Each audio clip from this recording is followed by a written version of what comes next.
And welcome back, boys and girls, for yet again another live edition of the Michael Decon program. Yes, welcome back. Welcome back. We are live indeed, and I'm your host, Michael Decon. Pleased to meet you. Make sure to subscribe, hit like, tell your friends, tell your family. It's all going down faster than a hooker at Mar-a-Lago. Yes. And the co-host is here as well. Mr. Myke Hideous has drawn assignment. He is in the building. Thank the Lord. And of course, we'll be taking your phone calls at any time. That number is 424-285-6699. 424-285-6699. Yes, that is a new number. You heard that correct the first time. Definitely give us a call if you have the balls or not. If it's chopped off, that's okay. We will still like you anyway. It's true. So yes, back again for another dose of the Michael Decon program. It is Saturday night. Old school. So yes, thank you, ladies and gentlemen, for allowing us into your hearts and into your minds. Here we are again on a night like this. On a night like this, yes, I remember when a certain lunatic by the name of Heather Wade would use my own line on her program many moons ago. That was nice. That was amusing, but I digress. But yes, it's Saturday night. We've got plenty to discuss amongst each other here tonight and with you in the chat room. Yes, there we go. The music has turned off. That means we are good to go. And yes, let's bring in Mr. Myke Hideous. Myke, how's it going? Well, hello there. Hi, how's it going? Swell. I'm glad you're doing well, Myke. How are you doing? I'm good. I am too good. Is all that footage AI, or is some of it like actual footage that you've been playing? It's all real to me. It's all very real to me, Myke. Okay, never mind. Absolutely. So, Myke, I'm glad you're here. I'm glad you're doing well. I know things have been pretty cold over there where you are, just like most of America on that side of heaven. Well, as you may recall, I have been sending you some images and notes of the temperature And out nudes, here, by the way. and nudes. But so yesterday evening, at night, overnight, it was -3 degrees. 2 days prior to that, it was -10 degrees Jesus. with a wind chill factor that made it feel like -15 degrees. I don't know So how you it, do it, Mike. I really don't know how you do it, how you're able to cut wood for hours on end, for days and months on end. You were prepared for this winter, so you were actually pretty smart in the long run here. oh yeah, yeah. Look at You you. know, you say how are you? You say, how do you do it? Well, just wear a lot of clothes, A lot of clothes, a lot of layers. a lot of layers, and keep that fire going. My fireplace has been going for like 3.5 weeks, 3.5 weeks. Wow. nonstop, straight, Jesus. nonstop. I don't know what's going on out there with you folks out there having to deal with the snow constantly. Yeah, Insane, Mike. Insane. I just spoke with Tom Noor from October Noor, and he was telling me that he's down in Florida, in the Panhandle part, um, and he said they got a little bit of snow recently. And he said it's going down to 10 degrees. What did he say, tonight or tomorrow? I can't remember. Really, 10 over there degrees in in Florida. over in Florida. Yeah, in the western part of Florida. Florida. Florida. There you go. So yeah, I was just talking to him like literally 15 minutes before I got on the show. Wow. Well, that is pretty outrageous, Mike. Yes, it is. It's Pretty. all over the country. Yeah, again, I don't know how you people do it. You guys are insane. You guys are a different breed of people. That's the way I'd like to sum it up. You guys are kind of batshit crazy, just like us, but a little bit more. Well, it's funny you say that because that's exactly what I say about Canadians. Yep, Canadians even Crazy worse. living up there. Because I've been to when we played in Canada, like we played in like June, and we went up there and it was 60 degrees in June, and we were free. Might have been even colder than that. We Screw were that. freezing. I mean, all the people up in Canada were walking around in shorts, t-shirts, no shoes on. I'm like, what are you kidding? It's like, yeah, it's June, it's summer. Yeah, I'm like, it's 55 degrees. Yeah, all Yeah, right. you guys are animals. You guys are animals out there. I give you all the credit in the world. I could not do that. I could only be out in those sort of conditions for maybe about a week, and that's it. And then I'm tired of this shit. Well, you got that Latin blood. You keep that Latin warm blood in you. Well, some say that. Some say I have the land of the rising sun more in me than the other side. It really, I guess it And really depends. Gets cold out there too in Mount Fuji. It sure does. Yeah, the Japs out there. My goodness. Absolutely, Mike. Well, again, I'm glad to be talking to you, Mike, here on a lovely Saturday night. It's really amazing. This is like old times all over again. Is it? Yeah, you don't remember? We used to do shows on Saturday night. It was fun. Yeah, yeah. We could still do them in the winter, just not in the summer when I'm working. Now when you're working, selling that ass. Yeah, my weekends are booked. Yeah, you're booked. He's booked, ladies and gentlemen. He's a working man. He's got to do a lot to survive in this cold, cruel, sick world that we're in. That's true. This is very true. Oh, Lord, Mike, so much to talk about. I am kind of at a loss of words, to be honest with you. So much has been going on. I'll say. So much has gone on. I know you're probably in a sort of a good mood, a very angry mood at times, traditionally here on the program, which I appreciate. Yes. Yes. But there were some revelations, though, this week and in the past few days even, that I'm sure has brightened your day, such as Don Lemon, of course, taken into custody by the feds. Yes. I'm sure that kind of lightened your mood just a tiny bit. Well, I don't like Don Lemon, so anything he does that's bad for him, I'm glad. I find it amazing that he's literally doing interviews saying, they're coming at, well, was doing interviews saying they're coming after me because I'm gay and I'm black. I'm like, yeah, that's Gay the and reason. black. Absolutely. That's the reason. I sometimes wish I was gay and black. Me too. I'd have so much more money and I'd be so much more popular. You'd be a lot more popular, though, Myke, in my opinion, Oh, if yeah. you were a little bit darker, even though you kind of are black already, since, you are the Black Talion. So they say. Which we go over all the time here. I thought you would have learned by now. I do. I'm just saying, that's what they say about me. I think it's pretty true, though, Myke. I think it's quite accurate. But yeah, I don't think anybody cares about Don Lemon, by the way. No one really cares too much whether he's arrested, whether he's not. He's just one of those guys that, yeah, you don't really like him too much. He's very unlikable. He's an annoying person. And those glasses, by the way. Oh my God, those stupid glasses. Everybody, it's like, it's for him, it's all about race. All about race. Everything's about race with him. And gayness.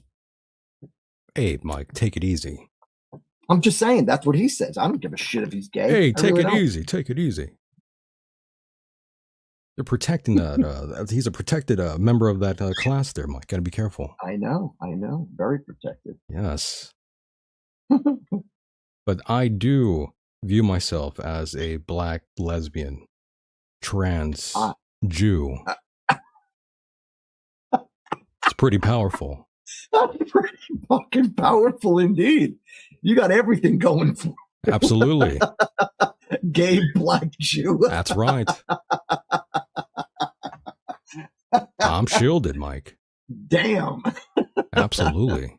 And those are related. Yes, that is true. Victoria. Personally, I'm Jewish, I'm a trans woman, and I'm queer. And those are related. Yes, they are. And I'm black, too. And I'm very black. As black as the night sky. Black as pitch. That's right. It's truly the only way to be in this world, I think, Myke. To be black, to be loved and accepted by all universally. Word up, homeboy. Right.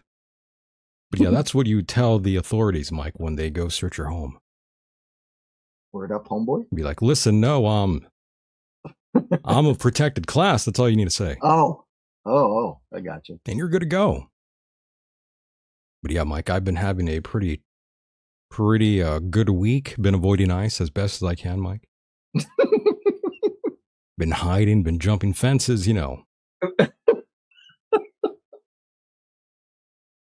Been avoiding them. At all costs, Myke. And I see all of the lovely people, all the familiar names in the chat room, by the way. I missed all of them. All the heathens out there, Myke. Yeah, definitely heathens. Don't go there, by the way. Don't look at the chat. I won't. Well, actually, I think you should. Never mind. I erased that. Why? Well, I think it's good for you to toughen up and look at the chat room, even if they are trolling you or trolling me. Yep. I think that's a good thing. They are already. They already are. Most of them. Not all of them. Some of them. I don't care. That's a good thing, though. I'm over it. You're over it already. I got a string wrapped around my finger that says, "Don't get loud." Don't get loud. Yeah. In other words, don't get overheated. We need you to get loud sometimes here. Yeah, but I gotta control myself. Oh, that's true. I'll be the first to admit I have a short temper. I do. You have to count to 10. I know, I do. I have to count to 10. That's what used to always get me into fights with people, because I got a very short fuse. This is true.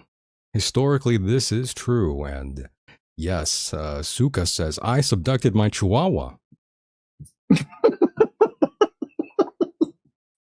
Hey, caramba. That's a sad thing. And Gordon says, people in the chat are on drugs, and that is true. A lot of them are. Yeah. A lot of them are. Except for when Roman came, he was just plastered on alcohol. I think he was just drunk off his ass.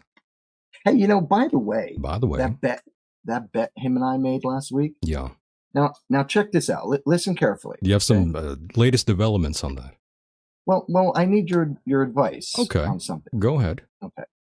So Roman said, by the way, if you're listening, Roman, please call in. So Roman said he bet me that if in a year from now, he said in a year from now, he's betting that the country will become a apocalyptic road warrior like state. You remember that? I do. Okay, so I got to ask you a question. Sure. What constitutes a road warrior state? What would that be? I mean, Well, exactly. initially, when I think of that in that regard, I think of the movie Mad Max. Yeah, But maybe that's a little too extreme. Maybe that's not what he was going for. Do you really think it would be that bad? That's why I bet him. I don't exactly think that. I don't think it's going to get that bad, but I mean, it would be fun in theory if it got that bad. I suppose, as long as people like you and me are properly prepared for the worst, and I know I am. I'm fucking armed to the teeth. You're armed, yeah. Actually, I can't. Actually, you can't really confirm, yeah, or confirm that. Okay, yes. But I'm well taken care of. Let's put it that way. Well, this my is house a good thing. would become a fort. It would really. And you would really be out there like on the roof like it was like Los Angeles back in the 90s. You would be out there shooting rioters. Is that what you're saying? Like the Koreans were. The Koreans, right. My people. Fuck yeah, I remember. I was in California the day, when was it? We did our first Empire Hideous tour in California. We did the first Goth Fest in America. And I remember we were in LA when they announced the verdict. Maybe I can't remember what it was. I honestly can't remember what it was, but we were nervous because everybody in the band and the people who we were staying with were associated with London After Midnight, the band London After Midnight. So they all went to Disney World or Disneyland, whatever it is. And the only people that stayed at the house in LA was myself and my guitar player Mars.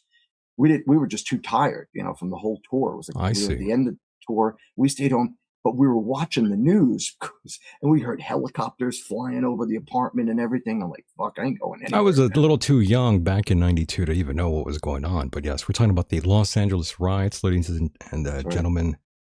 Yes, that was sparked off. That was all. By the all spark, yes, yes. Go ahead. I'm sorry. Go ahead. From the Rodney King incident, yes, the police brutality case, right? That's right. Can't we all just get along? Why can't we? Why can't we? But yes, I've seen the footage. Pretty outrageous, Myke. Yeah, it was terrible.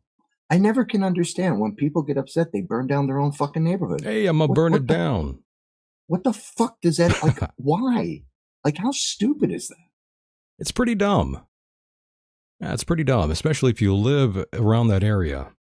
Pretty dumb. But yes, a lot of people looting, rioting, stealing all kinds of things. Never figured that out. I could kind of see you rioting, Myke, back in the day. Nah.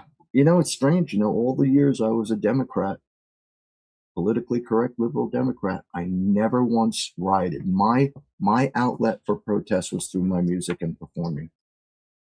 Look who's scared of rioting. I'm down to riot, Myke. I'm willing to catch a case. Are you? Yeah. You're full of crap. I'm ready to riot right now. Are you really? I'm going to riot your house, Myke. I'm going to loot your house. Damn. Well, good luck with that, pal. I have to get a Molotov cocktail through your window. Yeah, I'm not gonna let in that my shit mind, out of your hand first. In my mind, I would never do that. Of course, that would be wrong. Dude, if anybody could make it to my house, yeah, you live in the middle of nowhere. I live in the fucking woods. Yeah, good luck. They'd have to get past my packed deer and my killer raccoons. That's right. But yes, all the rioting is pretty ridiculous, especially in Los Angeles or any other major city followed by a sporting event, whether it's in Canada or here in the U.S., pretty ridiculous. Yeah. You need to feed that cat, Myke. She's just playing. She brought a toy up for me. What a good girl. Yeah, you need to feed that pussy out there. I just fed her. I fed her literally before we come on the air. Is that true? Yeah. Do we have to night, talk to her to verify this? No. She just ate. All three of them ate. Okay, that's good. Just making sure, Myke. And I noticed somebody earlier, I think it was Gordon. Somebody asked me how the birds were. The birds are fine. Thank you for asking. Everybody's doing good. Yeah, the birds are fine. The cats are fine. Yeah. Everybody's good. Snake is fine. Everyone's good. The snake is doing good. Okay. He's sleeping. Doing his thing, being a snake. Being a snake, yep. Absolutely. Sleeps for 5 months out of the year. Literally, they sleep for 5 months. He stopped eating in November, and he has been under his log. Like, he comes out once in a while for a drink, but primarily he's in like a hibernative state, not quite in hibernation. Yeah. Because he still comes out and everything. Yeah, baby, I hear you. But ultimately, he don't do nothing. He just comes out, takes a drink maybe. I won't feed him again until like May. Yeah, I didn't know that. Yeah. I didn't know they worked it that way. And I've had other snakes too. I used to have a lot of corn snakes, and yet they'll eat all year round. But the ball python goes into like a hibernative state. Damn. Yeah. I didn't know this was National Geographic magazine, pal. It's this Mutual of Omaha's Wild Kingdom. Jesus, Myke. You have a whole goddamn sanctuary out there. Yeah, and I don't know if you realize this, but I used to have more snakes. At one point, I had 9 snakes. Did you stick them up your ass? I swallowed them. That's pretty good. Yeah. I never really understood that, by the way. It seems like all the people I've ever been around that were into reptiles and insects and, all this sort of thing, tarantulas, they're always kind of weird, by the way. I never got into insects. Insects are bugs. You can't cuddle them. I knew a guy who had those, what are those things? They're like roaches. Oh, the hissing cockroaches, maybe? Yeah, they're big. Yeah. Yeah, I'm okay. I don't do them. I don't mean to call you weird, Myke, but I'm just saying a lot of people out there that are into that I always found to be a little strange. The ones that I've been exposed to, that is. I agree with you. Yeah, it's like it's like the breeders out there. That's a strange breed, no pun intended, breed of people as well. The ones with the dog breeders and all that shit. Strange people. I think, and this is no offense to anyone who might own insects, but I think a lot of it has to do with just like a status.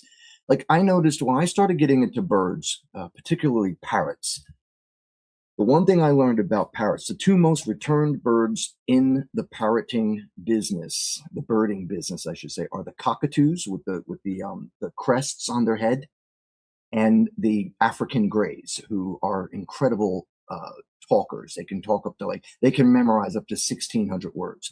The point of the matter is this: I found out that cockatoos are the most returned birds. Why? Because they're incredibly emotional animals. They need attention. If you own a parrot, you have to spend at least 3 hours a day with that parrot to interact with it. It's like having a 4-year-old child in your life for the rest of your life. That's too much. That's too much. It is. Damn. That's why you have to dedicate. Like, when I always wanted a parrot, but when I was in a band and traveling and going places, I knew I couldn't have one, so I didn't get it. But when I retired as a musician, I got one. The first parrot I got was in 2009 when I got captain. I miss that bird so much. Oh, I know. I remember the bird. Rest in peace to him. But yeah, these birds, man, it's a big goddamn commitment. It is. It really is. And that's why I am very dedicated to my parrot. I spend, like, when I'm home, I'm around that bird all day long. So he's incredibly active and he's in interaction with me. You have to stimulate their brains or they start plucking their feathers out and literally self-mutilating themselves. Wow. Yeah. No wonder Ingrid Newkirk contacted me to be on the program. We turned into PETA magazine, Myke. Heck yeah. And you being one of its biggest donors, by the way. Oh, I've definitely donated quite a substantial amount on my, I say substantial, probably not substantial, but $25 here, $30 there over the years, Right. Well, some people donate many, many hundreds of dollars. A lot, yeah. Ballers out there, yeah, pumping that company full of greenbacks, as they call that. Mm. But yes, Myke, all sorts of things to talk about here with you tonight, and of course, we all saw the footage out there from Minneapolis. Yes. Which footage are we talking about? Everything, basically. Yeah. Just everything going on in that region, and all over the United States, you're seeing all sorts of protesting going on. Can I ask you a question? Sure. Do you find it rather difficult to understand why only the blue states are the ones that are making it so difficult? You're asking me if I find it odd? Well, my question is based on a statement. Most of the states are working with ICE to get done what they need to get done. In my humble opinion, I sincerely believe that Mayor Gray and Governor Walz have made this out to be what it is because they are trying to deflect from the fraud and corruption that's been being uncovered constantly, in addition to them being enemies. Like Walz hates Trump, Trump hates Walz, and Gray is just a weakling who caters to Somalians. So I think that they're just, what would the word be? Capitulating? I don't even know if that's the right word, but they're just steering everybody's attention away from, or they're trying to, in my opinion, trying to steer everybody's attention away from the corruption. Well, there is a lot of corruption out there, that's for sure. There's no denying that, by the way. That is true. A lot of corruption going on there with our Somali friends. I kind of want to send Myke out there, by the way, on the field. Send you out there, Myke. I think you should. I think you should step it up and go out there, Myke. Yeah. What about, did you see the footage of Omar getting sprayed with the, what was it, apple cider vinegar?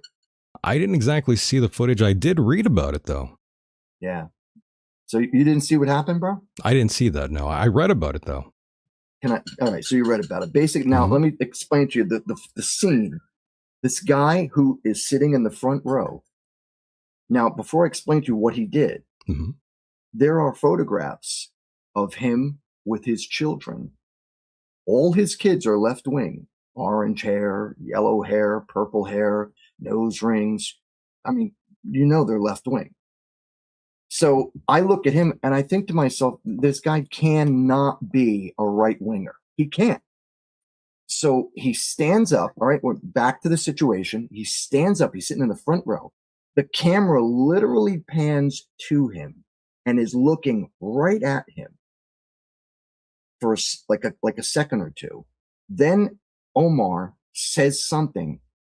Her eyes glance at him, almost gives him the most subtlest of nods. Then he stands up and he squirts her with a syringe. And it's, as I said, it's apple cider vinegar. Squirts her with it and literally walks backwards away from her towards the security guard who tackles him. And then Omar goes after him like she's going to do something. Really? After that's done, now hang on.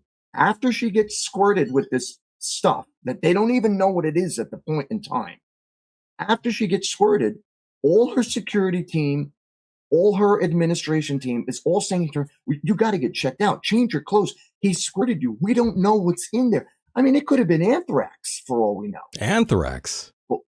Well, you know what I'm saying. It could have been poison. It could have been acid. It could have been urine. Acid. It could have acid been would have. anything. would have been right? a concern You for sure. get my point. Absolutely. Exactly. You Okay. get my point. But what does she say? Oh, no. I wanna finish the speech. We really should get you checked out. No. I want to finish the speech. Okay, Michael, I sincerely believe with all my heart that was a setup. That was completely staged. That was a setup, you're saying. That was a work. Absolutely. I believe it was. I could be wrong, and if I'm wrong, I'd be the first to admit it. But I sincerely believe, along with many, many other people, it was staged based on everything I just told you, all the facts that are leaning to what make it to be a setup, a staged event. Well, And I if won't I'm know wrong, for prove it. sure, but I mean, Nobody knows for sure. it's possible. I don't exactly think it's impossible for it to be a complete work. I mean, that happens more often than you can imagine. But I'm looking at a photograph here of the gentleman, by the way. Yeah. Did you see the pictures of him and his kids? I don't see the kids here in this photograph, by the way. No, not in that. No. But see, you see the way he's facing her? When he stood up, he was to the right part of the picture of the image. He was on the right side, right in the front row. He gets up, goes towards her, squirts her. And as a matter of fact, if you look above his head, you can see the dots. That's all liquid that he squirted at her. You see it? He threw jizz at her.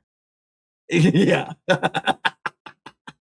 So after he squirts her, he literally starts walking backwards right towards that security guard. Amazing. That guy tackles him, brings him down, and Omar, once the security guard has him, she goes towards him like she's going to hit him.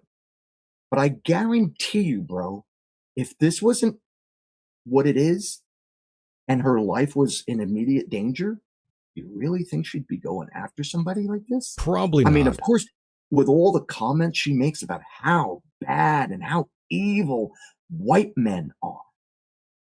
Those are her words. You really, I mean, listen, what I'm saying here is based on a conspiracy theory, so to speak. A theory nonetheless. No, we don't know. And if I'm wrong, it's possible.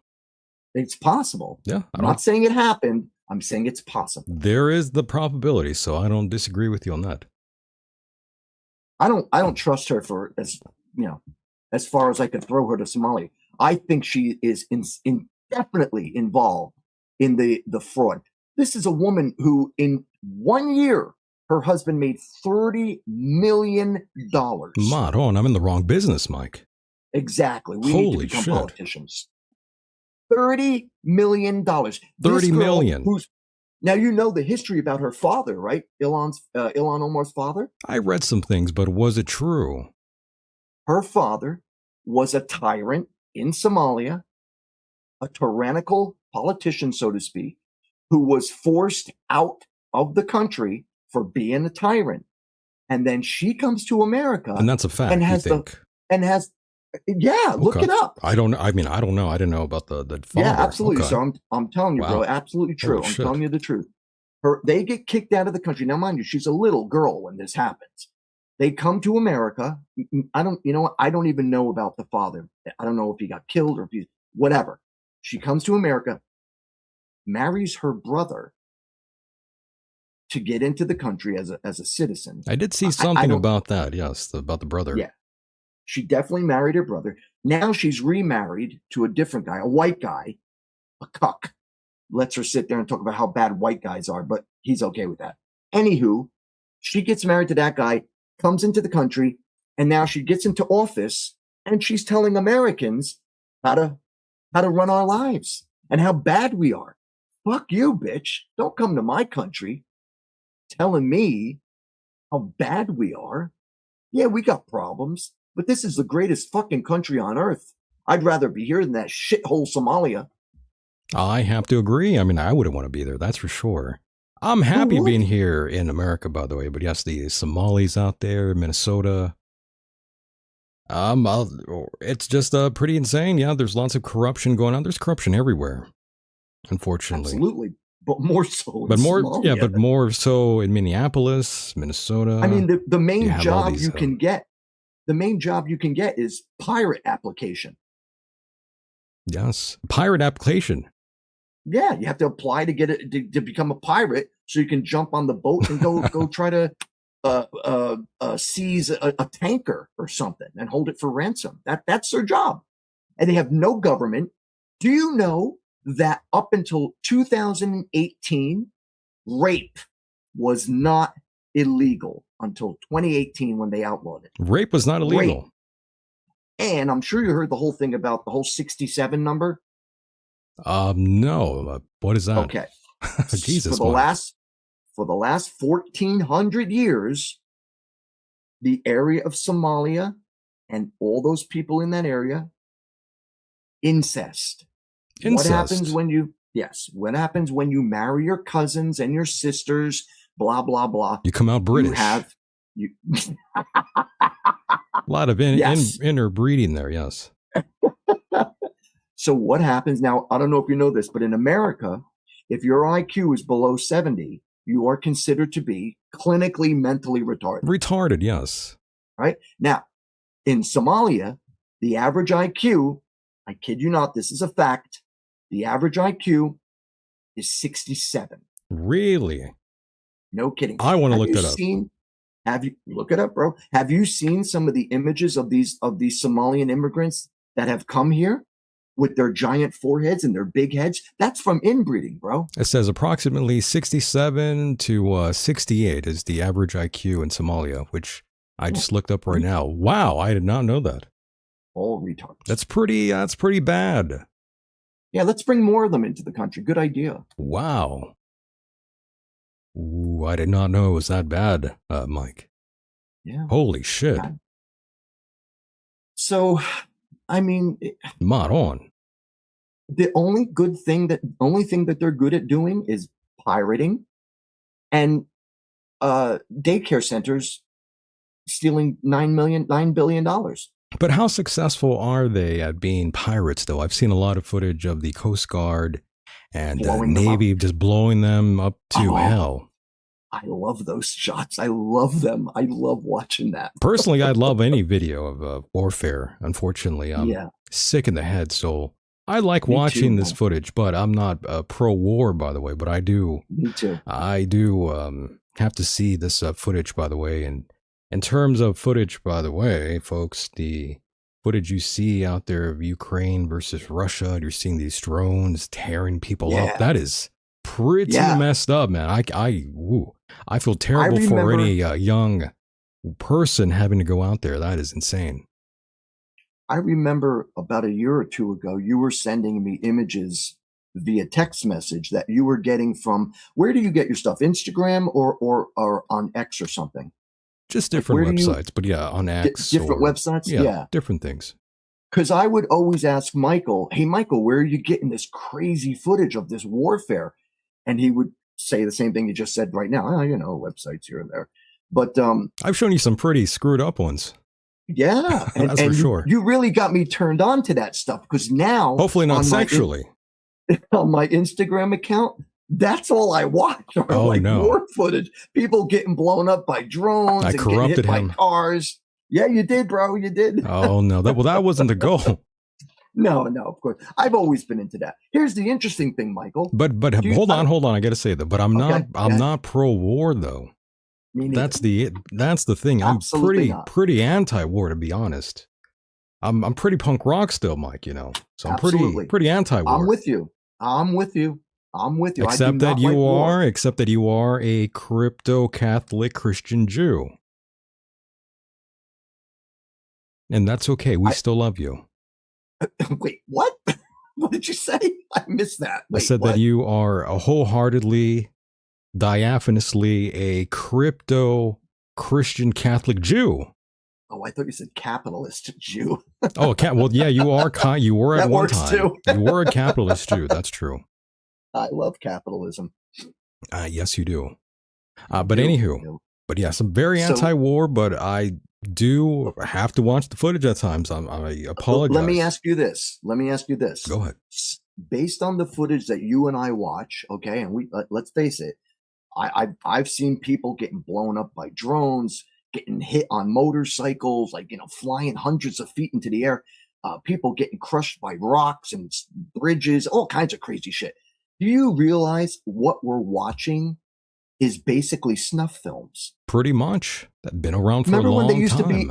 Yeah, remember when they used to be illegal? Yeah. Now they're all over the internet. Yeah, now they're out there. But yes, Unbelievable. the earliest sort of exposure I had to anything like that back in the day, back in the early 90s, was, of course, thanks to Faces of Death, by the way. Yeah, remember that? Absolutely, Faces of Death. You could rent it at Video 2000. There was another one called, so there was Faces of Death, but there was another one, a series of clips of all kinds of carnage, but it wasn't a Faces of Death. I have like two of them. Yeah, it was another title, and I want to say it was called. It had the word death in it, but it wasn't Faces of Death. I see. What my guitar player Mars, when he used to rent them, like this is when you used to rent videotapes at the video store. He'd get it, he'd rent it, and then after he'd done, he'd let me watch it. And eventually, I got this bright idea starting in 1995, where I started making compilation videos of this footage, all carnage, like people getting sex changed and people getting executed, sex and change. People getting, yeah, like literally an operation of someone having a sex change. And you had this footage. Oh yeah, it's on that video. Mike, I didn't know you were that much of a deviant. So check it out. I used to make these long, like complicated, like really grotesque videos, and we'd have this TV that we would put on stage. It was actually decorated, and we would play it while we were doing our set. And I can't tell you how many times people would come up to me and go, "No, I really like your set. I like your music. But why do you play that stuff on TV? It's so horrifying." I'm like, that's why we play it. Man, Mike. So you were terrorizing people back in the day. Yeah. Wow. I don't like that kind of talk. I don't either. We had somebody pass out at one of our shows one time. Lord, Mike.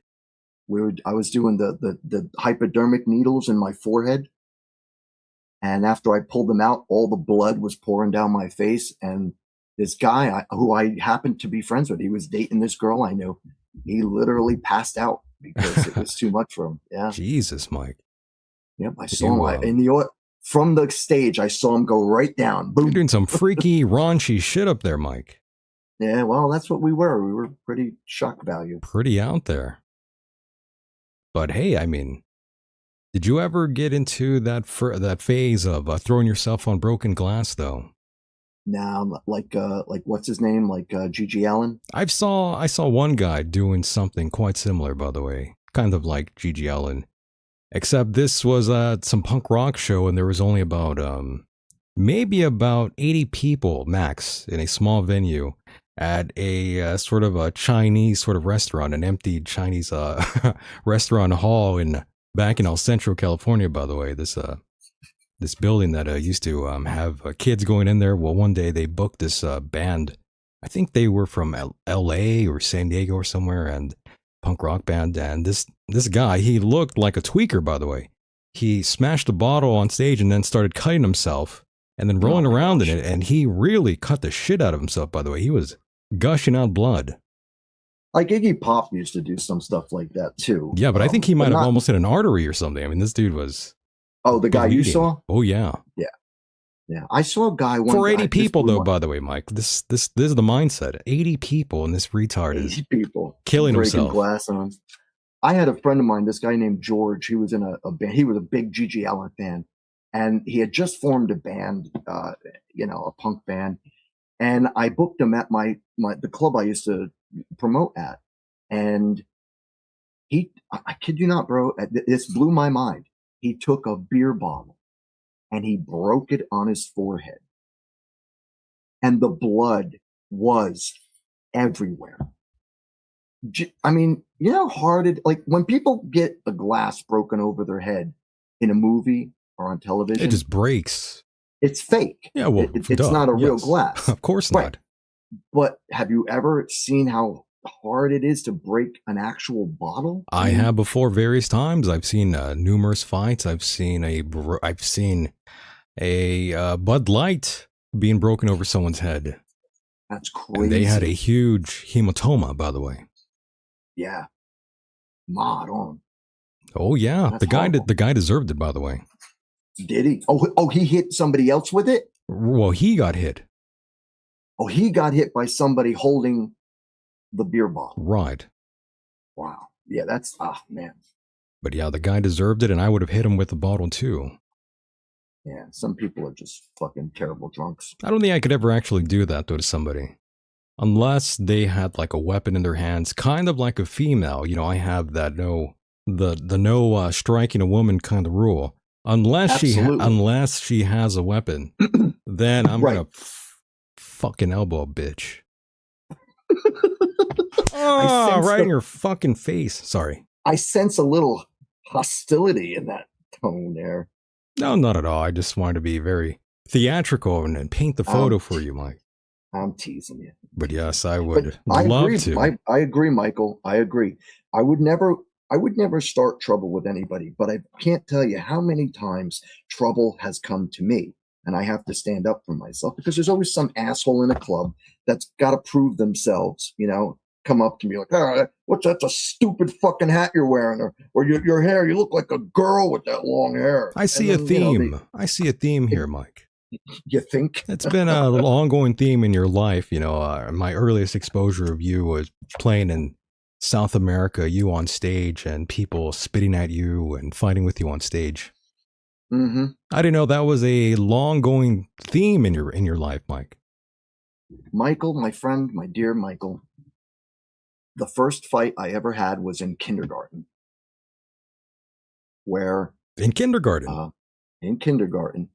Now, mind you, I'm 4 years old in kindergarten, and this kid comes up to me, Robert Klein. I'll never forget him. I went all through grammar school with him. Robert Klein. Now, the teacher had just given us cookies to eat. And this kid came around, and I was sitting down. I had my cookie, and this kid came up to me, grabbed my cookie, bit into it, and I just stood there this all happened in 3 seconds. Starts chewing it, and then after he chews it, he opens his mouth and shows me, and he spits it out. And I stood up and I punched him right in the face. They had to call my mother. My mother had to come to school. I got in big trouble. Kindergarten. Did you get a spanking? I didn't get a spanking, but I certainly got. I got in a lot of trouble. That's how early I can tell you my life as. And again, I'm not a troublemaker. I don't start fights with anybody. I've never, ever in my life instigated a fight to anybody. But it always. Tough guy over here.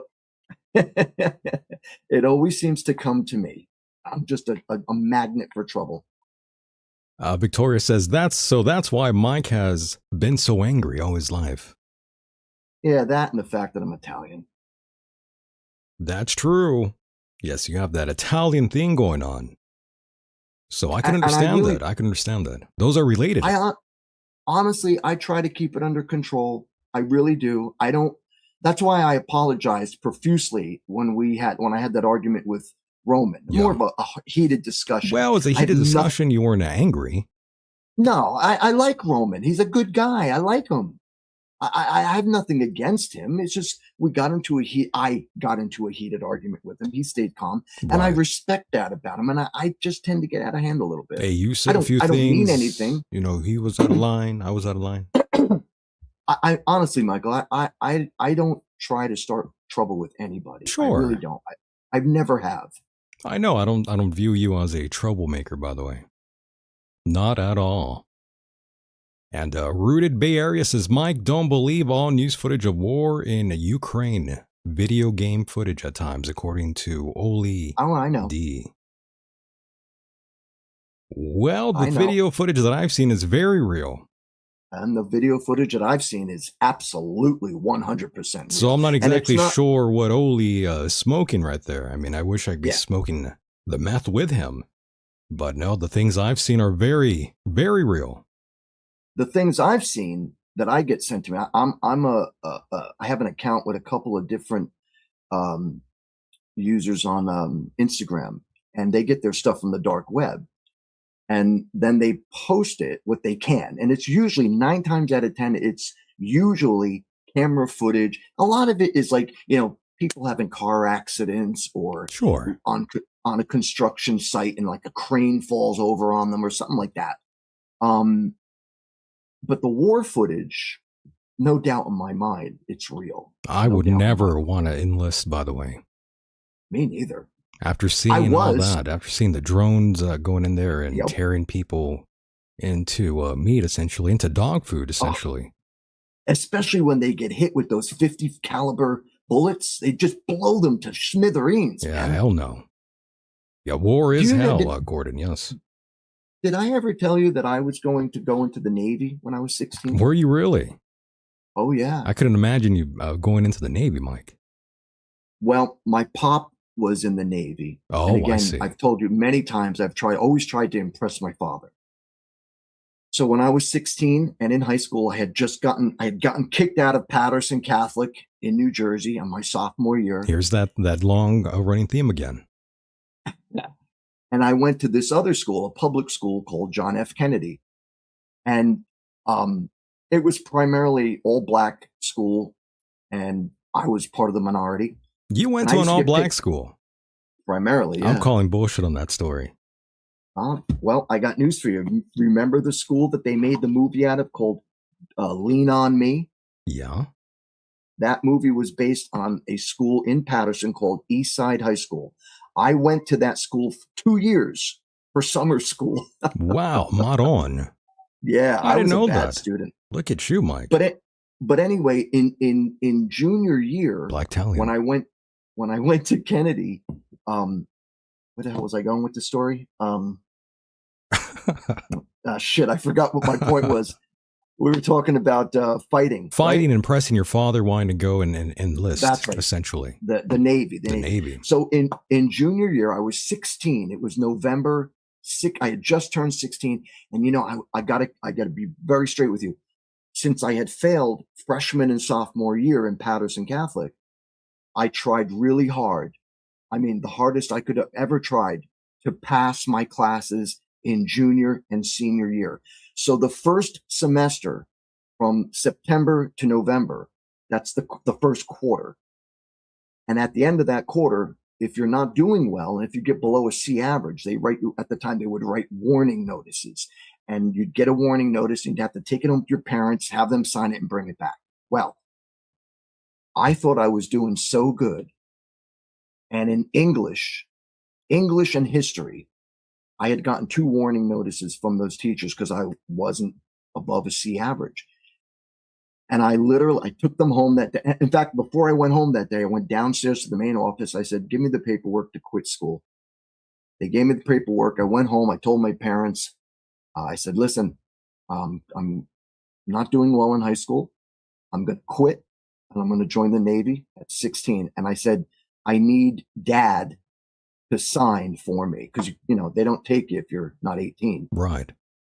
So I was ready to join it at 16. So I literally went to the recruiting office with my father, and I had the paperwork that I was going to sign, and my father was going to sign what would you call that?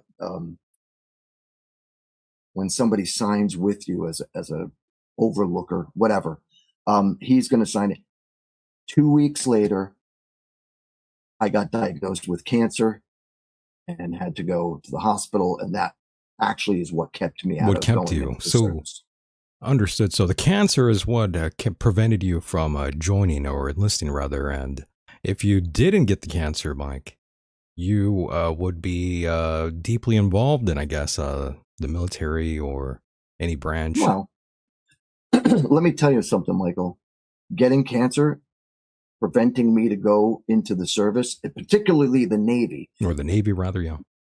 Was probably the best thing for me because I'll tell you why. You're going to laugh when you hear this. I am definitely afraid of water. Oh, you're afraid of water? I'm afraid of vast open areas of water. Well, that's a rational fear, and a fear that I realize that I actually have myself, even though I throw myself into the ocean where I am. And you swim a lot? I go out there a lot. I try not to go out there because it scares the living shit out of me when I'm out there in the water. Sharks and stuff. Yes, and I've seen sharks in my area, and I've seen dolphins. Oh my God. Mike, by the way, I've been pretty close, about 5-10 feet away from dolphins, by the way, and that was also pretty scary. Yeah, that's a big animal, man. They're huge. Yes, exactly. And imagine, like, they're like 7 feet long, if not longer. If they grab you just playing around and pull you under, that's it. Game over, man. Absolutely. But yes, I've gone snorkeling a few times out on these oceans out in Laguna Beach, by the way. Look it up if you don't know where that is. But yes, beautiful place. However, Mike, when you look down, yeah, you don't want to look down and see all the living creatures underneath you. And by the way, hog farts, 1661, cancer is probably why I did poorly in high school. No, actually, the reason I did poorly in high school is because your mom kept me up late at night, and I was constantly getting blowjobs from her. A lot of blows, you asshole. A lot of blowjobs going on. That's what kept them. I was looking for the blowjob drop, by the way. We might not. You're have right, it though. here. You're right. Going into the ocean would. I mean, it's just crazy. You could step on a goddamn stingray and get stung. You can get jellyfish stings. I mean, fuck that. There we go. There you go. Matter of fact, though, Mike. In December, in the middle of December, mind you, I was swimming in the ocean, by the way. And as you mentioned, stingrays. I actually stepped on 2 stingrays out there. Get out. Did you get stung? I didn't get stung, though, luckily. Oh, good thing. But you it do not want to scared. get stung by one of them. It scared the shit out of me, though. Hell yeah. Yeah, you don't want to rub up on anything like that out there in the water. And that's happened to me multiple times with fish. Stingray, I never thought I'd walk or step on a stingray, rather. And yeah, not a pleasant feeling, that's for sure. I was paranoid as hell, by the way. Did you ever get stung by a jellyfish? No, thank God. I don't think we have jellyfish in the area. Oh yeah, you maybe you I just don't see them. Yeah, maybe I do, but I'm not aware of them. But thank the Lord. My father got stung by one when we were in Florida. In Florida. Florida. Interesting. So, who pissed on him, you or your mom? I'll tell you what happened. Mind you, this was like in the 70s, like right after the movie Jaws came out. So I'm just a little boy, you know. Little shit. I'm a little bastard. I'm on the beach with all my family and everything. And my dad is out in the water, and he's only in like 3 feet of water. And the thing is, they tell you that sharks can literally attack you in 3 feet of water. Right. So he's in just below his waist. He's in the water. And all of a sudden, now mind you, there's a whole bunch of people in the water. And all of a sudden, my father goes, yeah. He screams really loud because he got stung by a jellyfish. Yikes. And then he runs out, and everybody in the water is running out of the water because they thought it was a shark. Oh, a shark, right. Yep, and when that happens, you have to whip it out and urinate on the stung area. So they say. Yes, and hogwarts or hog farts, I apologize. Yeah, that was a rather rude reaction. I thought he was making some her. I thought she was making some comments about my cancer. And oh, I see. So that's why you reacted so strongly. I did. I apologize, hog fart. Yeah, that came out of left field. I'm like, oh, he got mad. Well, I took it wrongly, but you know. Hey, what don't you take wrong? You're right. I apologize. See, at least I'm man enough to say I apologize when I'm wrong. Okay. He's pleasant. Even though he is a crypto-Catholic Jew, we still like him. So finish telling me about the issues with the water. You never got stung by a jellyfish. Never got stung, but two yeah, friggin' stingrays within 10 minutes of each other, mind you. Aren't flounders supposed to be poisonous too if you step on them? Not to my knowledge. Flounders are the fish that have 2 eyes on one side and they lay on the bottom of the on the sand. You know? Correct. I know what those are, but I'm not sure. Okay, just didn't. Yeah, because I didn't know. I thought, I mean, I could be wrong, but I thought they might be poisonous. But you're Oh, lucky, man. believe me, And you've seen. I was, trust me, I yelled, by the way, I yelled loud. And everybody looked at me, so I made a scene. Wow. Oh my goodness, Mike, I yelled. And you said you've seen sharks too? I've seen sharks out there right off the pier, by the way. And I've seen dolphins, and again, swimming with the dolphins. People love that, by the way. They romanticize about that, but that was scary as shit, by the way, even though I know I was cool. Romanticize about what? Well, people want to swim in the ocean with dolphins. They want to be in the water with fish, all of that. Yeah, no thanks. No thanks. It's a little unnerving, by the way, Mike. Hell yeah. It makes me extremely paranoid. I'm just like you, Mike, in regards to that, but I still throw myself in the water for no reason. I've been to the ocean. Like, you know what it was? My traumatic issue with water was when I was a little boy. When I was about 3 or 4 years old, probably close to 4 and 5, my oldest brother took me down to this. We used to be part of this a club for veterans where they had a pool, and the families of the veterans would go to this thing in the summertime, and we'd go swimming in this very, very large pool. Well, I couldn't swim at 5 years old. And my oldest brother's friend, this guy, Bobby, he took me, picked me up, and he threw me into the deepest part of the water. Oh, that's messed up. I went right down. And now my oldest brother was standing right next to him, and he knew I couldn't swim. So he jumped in. He grabbed me. I was in like 6 feet of water. And mind you, I'm only a little boy. Yikes. And he pulled me out. So that was my first traumatic experience with water. So you've been traumatized. Exactly. Damn, I'm just going to say, Mike. I think that's what traumatized me, to have a fear of water as I've gotten older. No shit. Well, that all makes sense now, but mine is just actually going in there, being taken in by the waves, being thrashed by the water. I mean, my gosh. That's kind of traumatizing. No. And yes, by the way, when I stepped on the stingray, by the way, I yelled, and I also thought of the late Steve Irwin, and I thought, this son of a bitch better not stab my foot, I thought. Or my chest, for that matter. I think that's the main reason he died, is because the stinger went right into the chest. Right in the heart. Right, yeah, where his heart was, and it pierced his heart, if I'm correct. But I do think if you get stung by a stingray on the foot, it is curable. You can still survive. I think. My goodness. All the ways to die, dying in the water, dying by being attacked by something in the water, not really a way I would want to go out, Mike. That's for sure. Oh, absolutely not. Screw that. Yeah. Water is just my deepest fear when it comes to drowning or dying. Or what about ice, Mike? That's another reality now. You can die by ice. Well, the ocean doesn't freeze, so I'm not worried about ice in the water. I mean, ice agents. I know, I'm teasing you. Yeah, I'm not worried about that either. I have nothing to worry about. I'm an American citizen. I think you should join ICE. I was thinking about it. Why not? They make like $200K a year. There you go, Mike. I think this would be a good line of work for you. You'd be very passionate about something for once. Joking, of course. I think you would be very into it, though, Mike, if you did become an ICE agent.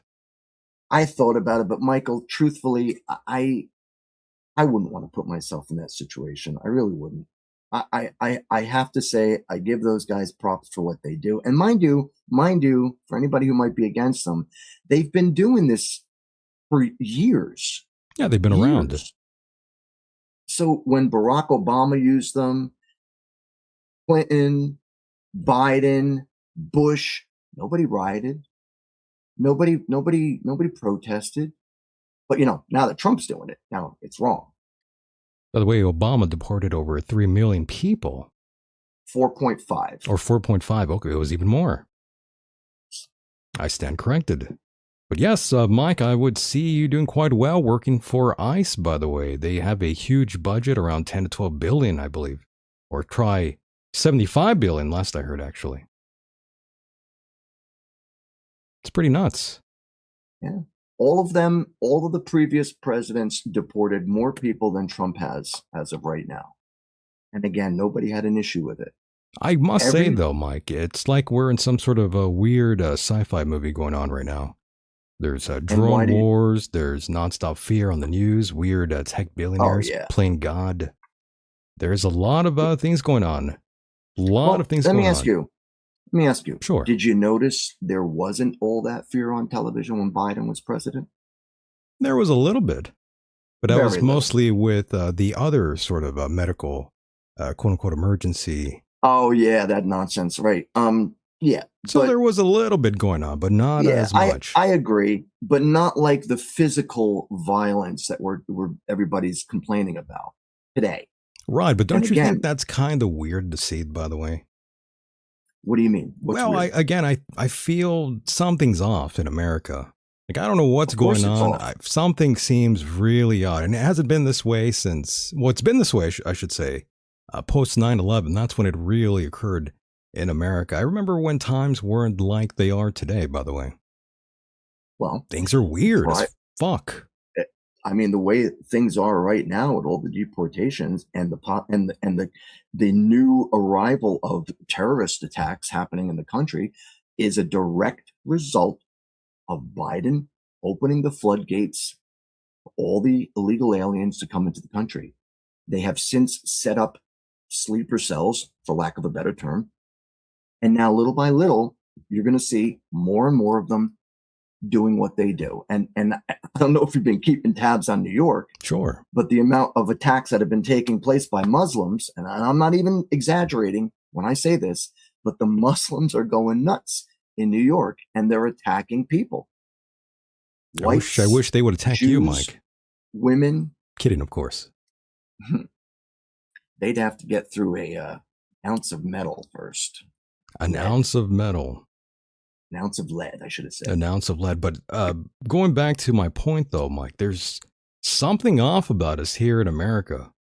I don't know if you realize that yet. Be a little specific. What are you saying is off? Well, I feel like Americans are generally kind of insane. And I don't mean Yes, they to are. say that in a demeaning kind of way. I mean, it's just something I've been noticing for quite many years now. Going you all don't the know way back why? in time. I don't exactly know why. It just seems like everyone, not just people you dislike and disagree politically with, Well, Mike. I just think as a whole, we in Americans are insane. That's what right. I've always thought, and it's a weird concept, I know, but it's true. I mean, there's something, let's especially start with with the basics. especially with again, Mike. I'm sure I brought this up to you time and time again, but a lot of people in this country, they are obsessed with the true crime stuff, the serial killers, the murderers out there. A lot of this media is consumed by a great majority of people here in the United States. I would say 50 to even 70% of women even indulge in this sort of thing. They watch this shit before they even go to bed. And I've noticed a lot of women very much into that sort of genre. That is something they really, really like, by the way. And I'm just wondering, what does that say about us here in America? Why are we so fucking crazy? Well, we could start with the fact that it was normalized. What To happened? say that. What happened? I'm telling you, it's a fact that the last 4 years prior to this administration, it was normalized that men could be women and men could have babies and women could be men and we could abort children after they're born. I mean, that all happened with Biden. So you think men cosplaying as a women is the reason why people are shitty No. towards each I'm other? saying Why we... not at all. No. You're misunderstanding what I said. Well, that's what I'm talking Remember- about.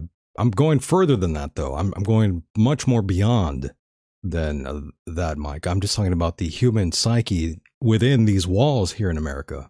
There's something fundamentally wrong with all of us, by the way, when we are so willing to kill each other here when we are supposed to be quote unquote united. Well, let's What be happened? specific, Michael. Well, let's be specific, Michael. The violence is only coming from the left side. They want to say both sides. But if you look at the comparison of on the who are leftists and creating violent situations as compared to right wing people and their violence, there is no comparison. And what happened to The- me, by the way, Mike? You What know, do you I mean, was what a happened to you? bit more on the edge. You know, it's pretty edgy, but now I'm becoming almost a humanist of sorts where, you know, I feel bad about certain things. I have a lot more empathy now towards certain things. It's because you're getting older. You're What getting more wise. happened?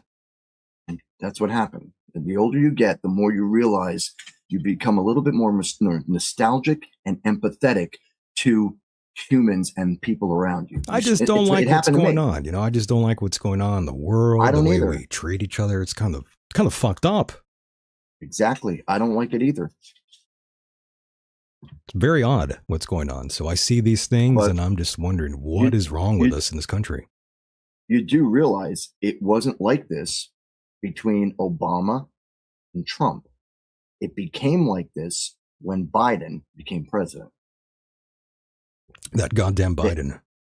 Well, they normalize things to make, as I said, but one of the examples is allowing people to think that it's okay for men to be women and think that they can give birth. It's a man. I just gave But- birth to a burrito yesterday. In addition, there are plenty of other things that we could talk about, but that's probably the most obvious.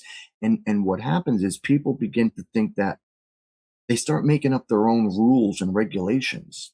They changed the meanings of words.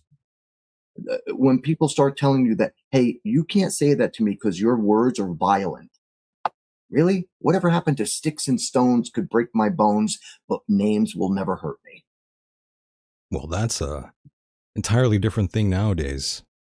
Now words can get you killed. Yeah. But everything was normalized. It was normalized. And the worst part about it all, you got Americans who are hell bent out of shape due to the fact that there are up to 20, some say more, 20 million illegal aliens in this country let in because we were like, oh, it's okay, come on in. But no other country does that. No other country on the fucking planet has open borders. And then the nonsense about, well, this is stolen land. Well, it's a stolen land. What the fuck are you doing here? You know, it's like they just normalize things that they want to normalize. They don't want to follow the law. This is the reason the country has survived as long as it has is because we have laws and regulations and we are supposed to abide by them. Yet it's constantly being told to us that Trump is breaking the laws or not going according to the laws. He hasn't done anything that is not in the, how would I say, written law. He hasn't done anything out of written law. He's doing exactly what Obama did. He's doing exactly what Clinton, Bush, and Biden all did prior to him when it comes to deportations. Leave Bill alone, by the way. Yeah, I liked Bill. I told you I liked Bill. Bill's a sore subject to me. I'm sorry. Take it easy. But you get what I'm saying? Everything was normalized when Biden was president. And I say that because I sincerely believe in my soul that he was not running the country and the people behind him, behind the scenes were. Look at all the money that they sent to countries around the world to for gay tap dancing in like Morocco,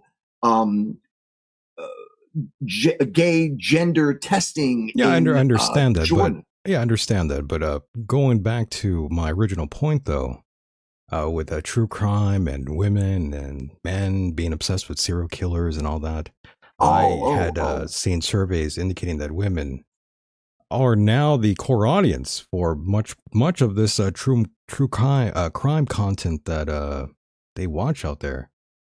That's possible. I believe I saw one survey found that about 58% of people who say they enjoy true crime are women, by the way. The ladies, they love it, by the way. They love the true crime, the serial killers. They love that, by the way.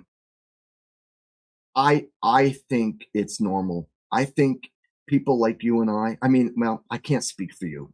But so this is what, but I'm going back to that point, though, about why us as Americans are so obsessed with that sort of thing. I know people in psychology and media, they've done all these sort of studies, but people just seem to really love that sort of thing. And again, here in this country, people consume a lot of this kind of content, whether through television or podcasts, by the way.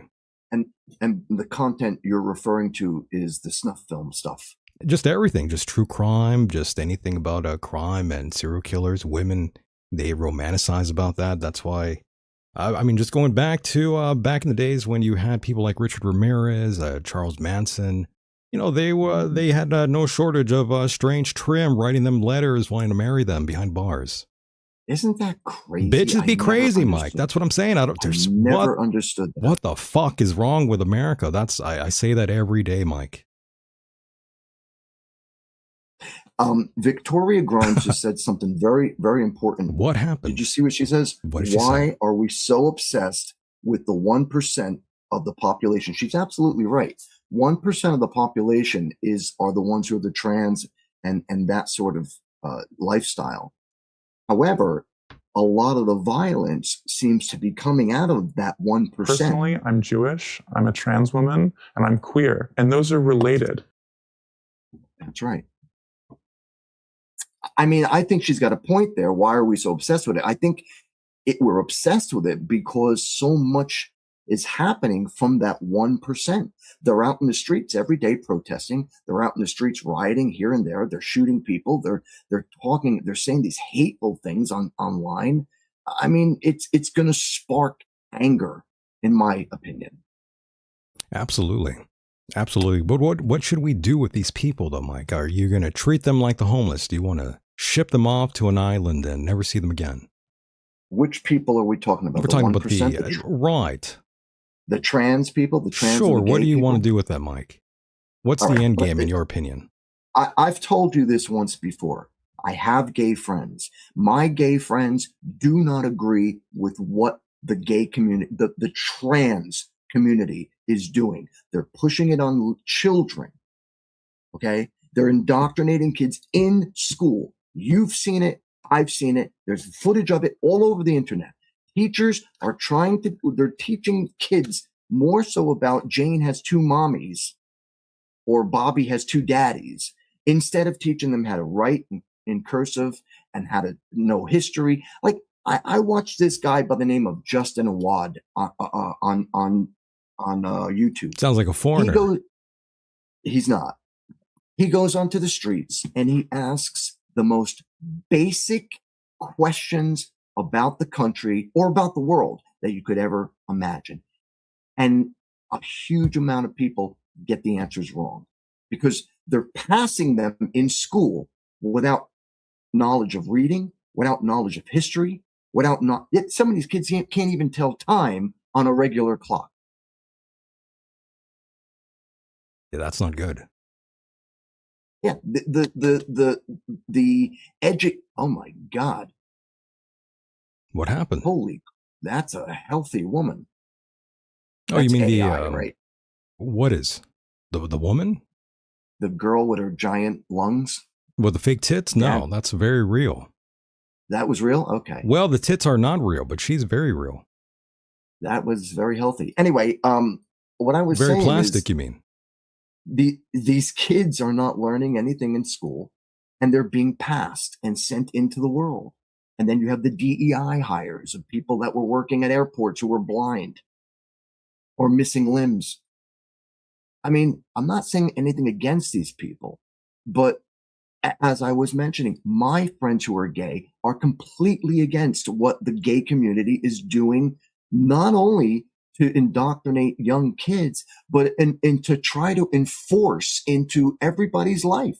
How many movies do you watch where in every scenario, not every scenario, in a huge amount of scenarios, the characters, there's always a gay couple, and now you see gay people having sex on TV or in the movies. Sure. It's every movie.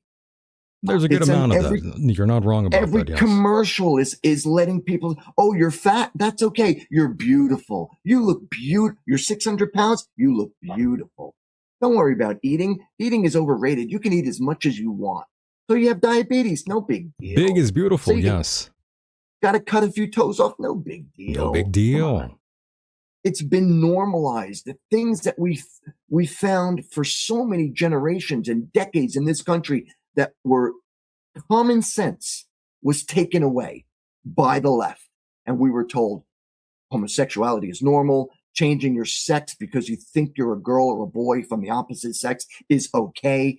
Telling children in kindergarten, or I should say, having a person dressed as a woman, a drag queen, coming to read stories to little kids. And then they strip. That's normalized. I'm a drag queen. Let me read to your child. The very values, like decent values of Americans, has literally been squashed.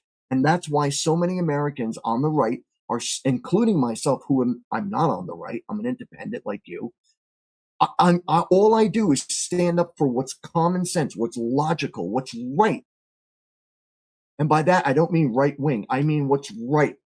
I have nothing against homosexuals. You mean what's I don't normal? care. In other words, because grown men pretending to be women reading to children is fundamentally wrong. But that's just my opinion. Be that as it may, Michael, whatever they want to do is fine with me. Don't bring it around children. Don't flaunt it in my face because I don't care. What's that noise, by the way? My bird? Yeah. Like what is that? What's he doing? That's my cockatiel. He's just, you hear him now?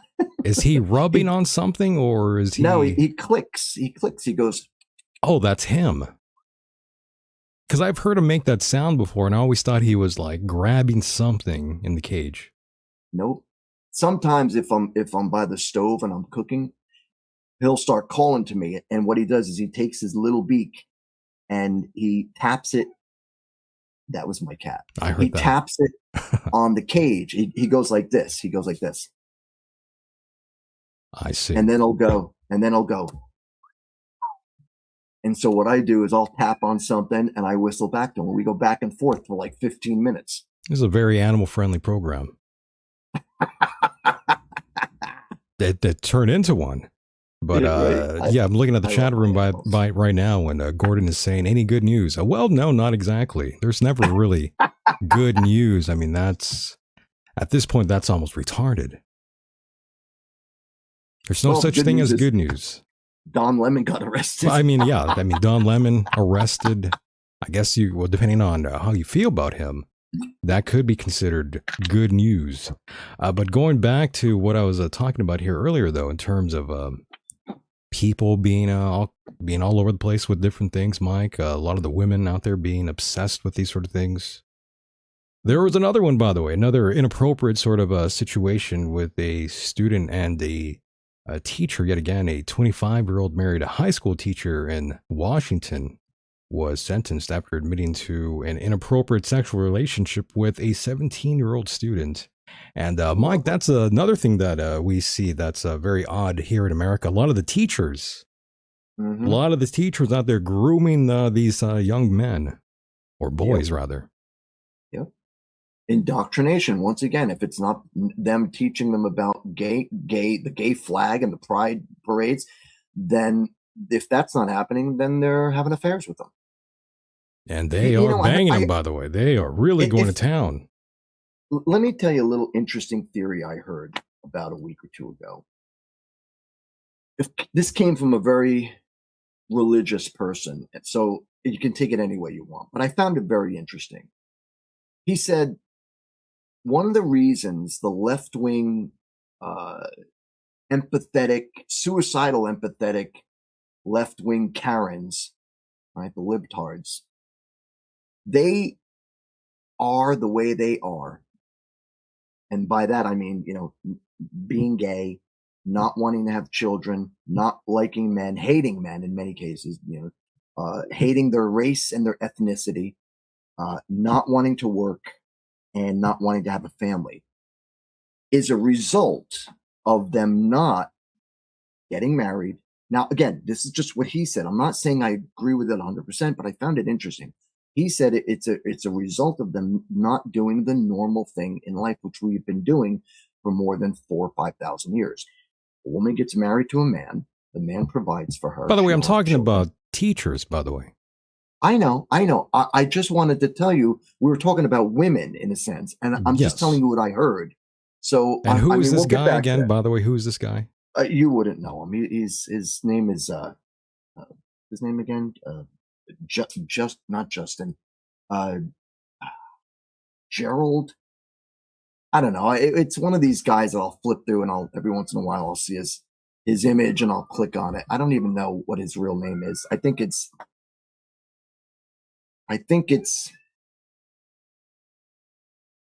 And is he of a protected class, by the way?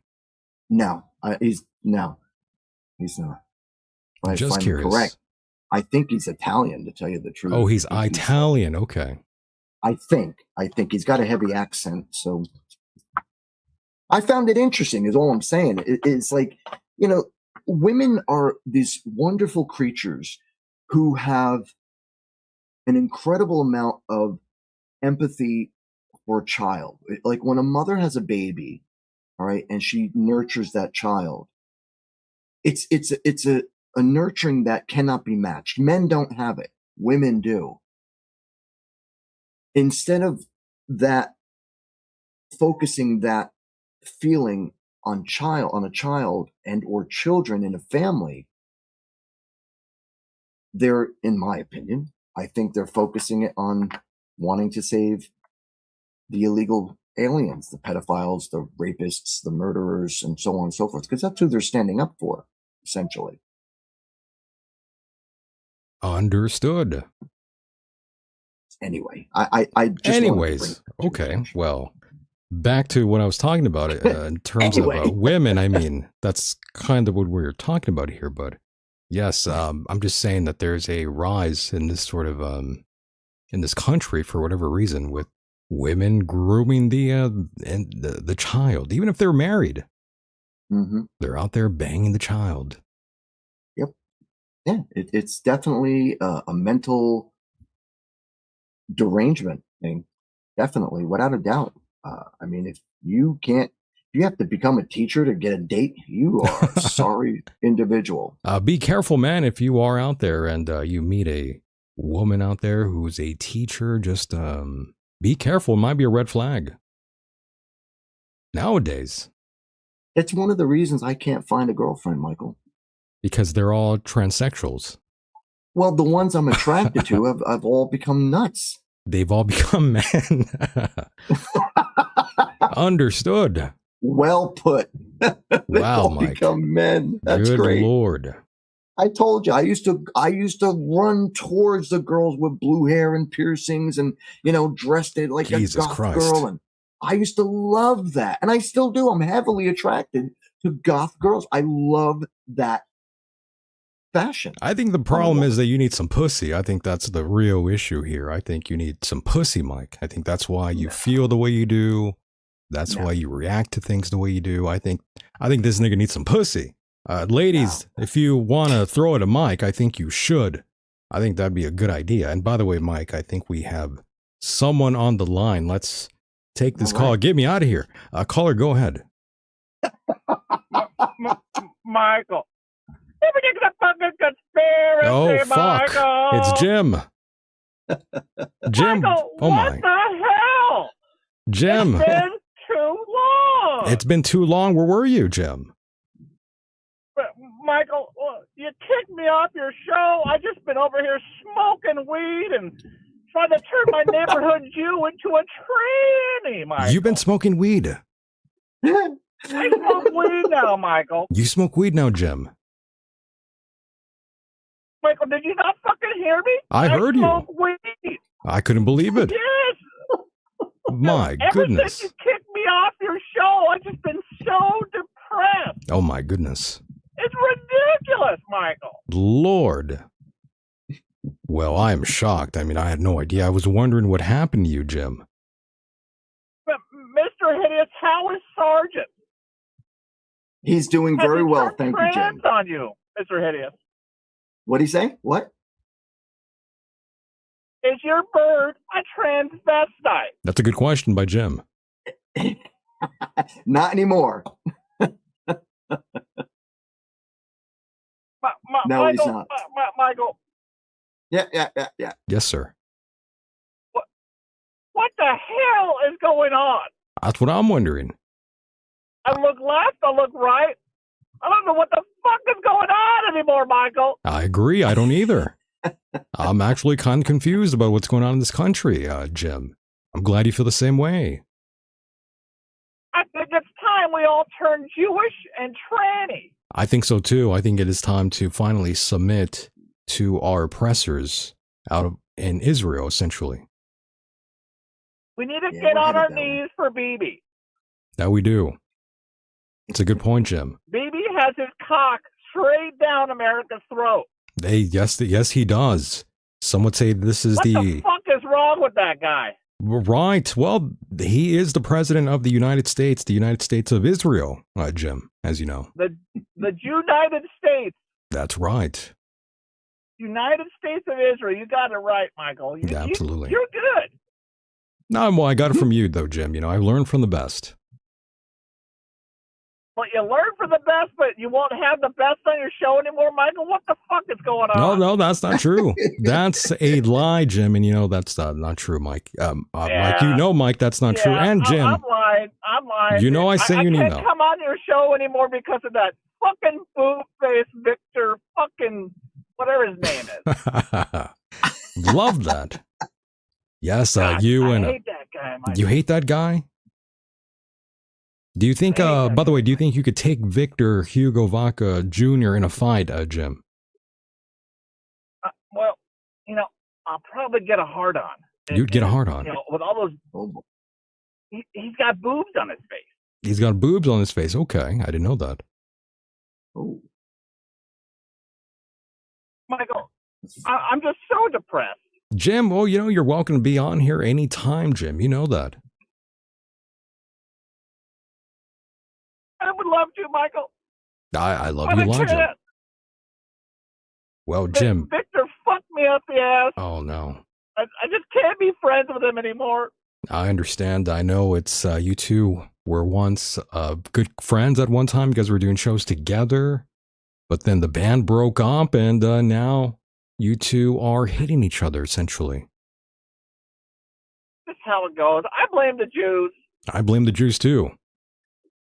Those JWs. I blame Jared Kushner. I blame Benjamin Netanyahu. Blame a lot of these folks, by the way, Jim. You know that. don't forget Barbara Streisand. Barbara Streisand. Hate that bitch. Free. That's right. My goodness, Jim. Well, you know, it is good to hear your voice, Jim. It's been such a long time since you've been here on the program, Jim. You know, Mike, I've been trying to call in, and I just can't get through anymore. I know, the lines have been ringing off the hook. Absolutely ridiculous. I forget to answer the You keep changing phone. your fucking number. I did change the number. That's you keep true. changing your number. You keep changing your channel. What the fuck is going on, Michael? Well, it's the Jews. They keep sticking it to me. It is the Jews. They took down the channel. They took the number from me. Those goddamn Jews. Those sons of bitches. Damn it. You know how it is, Jim. It's hard being a black man in America. Hell yeah. Yeah, that's true. That's true. It is. I'm having a hard time. All these Jews hating on me, Jim. It's hard to be a white man now. It's hard to be a white man, too. You're labeled a Nazi. Hard to be a honky these days, yes. That's true. Honky tonk man, yes. Honk honk. Man. Thinking about joining ICE, Michael. I was telling Mike he should join ICE. I'm going in for the $50,000 bonus. There and you go. I'm just going to go out and kill me a bunch of Jews. Oh my goodness, you can't see a that. bunch of Jews. In your mind, you're going to do it, not phizically. Oh, right. Right. In my mind. In your mind. I'm going to kill yes. a bunch of Jews. There you Right, go. yeah. Correct. Jesus. Not actually. Yes, that'd be wrong. But we're joining ICE to be Nazis, Michael. You're joining we ICE to gotta be a kill Nazi. Jews. Wow. Oh, yeah. Is that the agenda? That's the agenda, Michael. That's the final solution. I want to get down to who actually did 9/11, Michael. Well, I think you do know And that answer. I have a very, very hard suspicion it was the Jews. Yes, I would say you are correct. I heard things about these folks, by the way. And, you know, they're tiny hats, Michael. They just seem a little creepy. They are very creepy. They got that hair dangling down their face. They do. They come out of sewers, tunnels. It's outrageous. The tunnels of New York. Yeah, they're out there. They're crawling around under. They're mole people, essentially. They're out there grooming people. The Hasidic Jews with the little pubic hair hanging down. Mike, if a fat Jewish woman walked up to you wearing a hat, would you fuck her? Oof. That's a tough one. That's a good question. Mike, answer Jim. No, I'm not going to get in this conversation. Nope. Why It's not? all you, man. It's all you. Oh, I see. Come on, Mr. Hideous. Entertain me here. Are you still being paid No. by the JWs? Is that why you can't answer? I don't want to get us kicked off the air. Understood. Yeah, that means we have confirmation that Mike is still receiving paychecks by the JWs, Jim. That's true. Can you believe that? He's a shill, Michael. I thought that numerous times on this program that he is a bit of a shill. A JW troll. That's what he is. Michael, did you hear this one? I heard Trump sucked Bill Clinton's cock. I heard of the sucking. This is true. What the fuck? That's what I heard. I don't know if that's It's true or not, though. ridiculous, Michael. There's been all sorts of allegations, Jim. I'm sure you are quite aware of the Epstein files, the new released Epstein files. Some pretty outrageous things in there. I love reading that list, Michael. I just one hand is on the list and one hand is on my cock. My goodness, you are getting off to these allegations, Jim. Beating off to those Epstein files, baby. Jesus, Jim. That's I just pretty put crazy. my little red hat on and I just go to You town. just go to town. Wow. Damn. I didn't know you were a freak like that, Jim. It's a good laugh. Oh my God! You gotta get your freak on. Apparently, yes. A lot of the from reading all these sort of files that came out that have seen the light of day, Jim. It's pretty outrageous. I didn't know the country was pretty much ran by pedophiles. You know, we're making porn great again. That's a good thing. Making porn great again. Okay. That's a new stance. Understood. Man, learning a lot from Jim tonight here, Mike. Yeah. Had no idea he was into You this. know, you didn't know about my my grooming ways, Mike? Not at all. Wow. I'm gonna try to groom Mike. Well, he needs it. I heard he's pretty backed up in the pipes there. Mike, you want me to come on your show or you want to come on my show? Either way, we're coming. Yeah. Either way, you guys are going to both come. She said don't We'll come, but I'm coming. together, Mike. Yeah, you guys need to come together. Absolutely. But yes. Oh, my goodness, Mike. There's been lots of wild allegations that have gone on with the latest Epstein files that was released. A lot of wild things. An underage girl claimed she was forced to perform oral sex on Donald Trump 35 years ago in New Jersey, Mike. Oh, 35 What a years ago. lucky Yeah, girl. that's What a lucky girl. A lot of that going on. yeah, that definitely affected his presidency. Pretty outrageous. But I got to be honest, Mike, and I know you're not going to want to hear this, but, and Jim either, I don't know. But I can't support anybody, by the way, Mike, in the current administration, the next administration after that, or that's it. I'm done with it, Mike. All these pedophiles out there, this country protecting these pedophiles.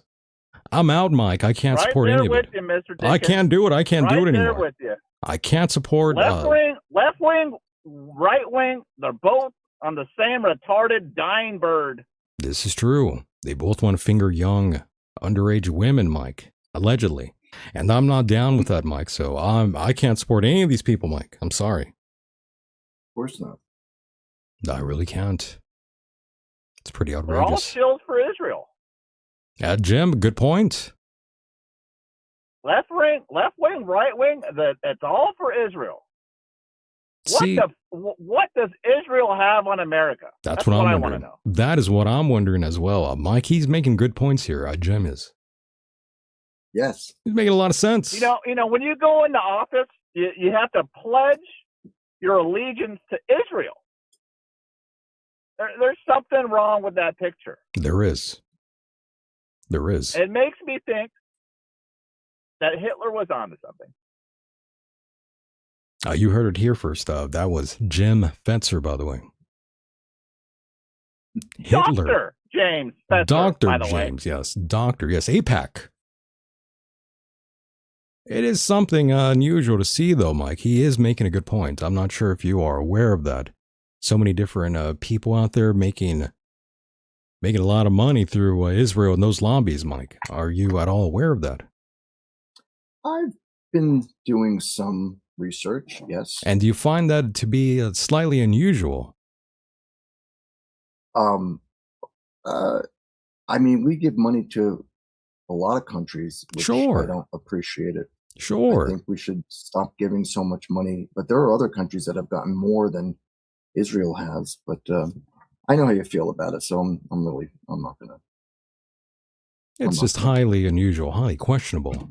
Why a lot of politicians it's highly accept this money. questionable about all the countries that we give money to. That and too. They don't really need it, especially the ones, especially when Biden was in office and we were giving money to both Ukraine and Russia. That's right.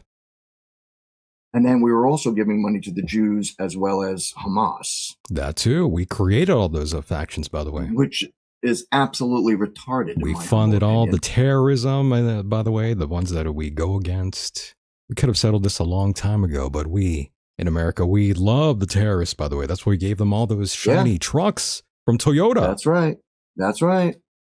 That's right. So how can you still support this government, by the way? I mean, I know the people change, but the government kind of stays the same, Mike. The same people that were there all those years ago? Sure. Well, it's a hypothetical question. I'm pretty sure you don't have an answer for that. But it's a very unusual thing here in America where we love these kind of people. I'm not sure why we do business with them, by the way, but we'll eventually go and kill them when it serves us right, by the way. Governments always want to kill someone, Mike. Mm-hmm. Yeah. That's what I've learned. War machine, Michael. It is. It's not making money if we're not in war. That's right. So we'll be seeing more conflict as time moves forward here, Mike and Jim. Well, now, if I may. This is why 9/11 was paraded. This is why 9/11 happened. To destabilize all the Middle East for all of Israel's enemies. I like Jim tonight. He's making a lot of sense. Go ahead, Mike. It's no surprise to me that we blame it on these Muslims. The Muslims have nothing to do with it, by the way. Oh, yeah, nothing. Oh, here you go. Now you made him mad. For all the Middle the Muslims are so innocent. Over for Israel. Oh, Jim, you crossed the line. Yeah, you got him mad. Totally. Totally. Mr. Absolutely. Hideous, I'm not siding with the Muslims.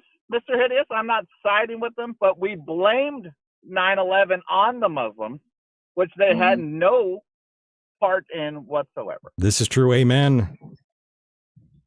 Mm-hmm. And that was made for all of America to rally around, fuck the Muslims, let's go to war.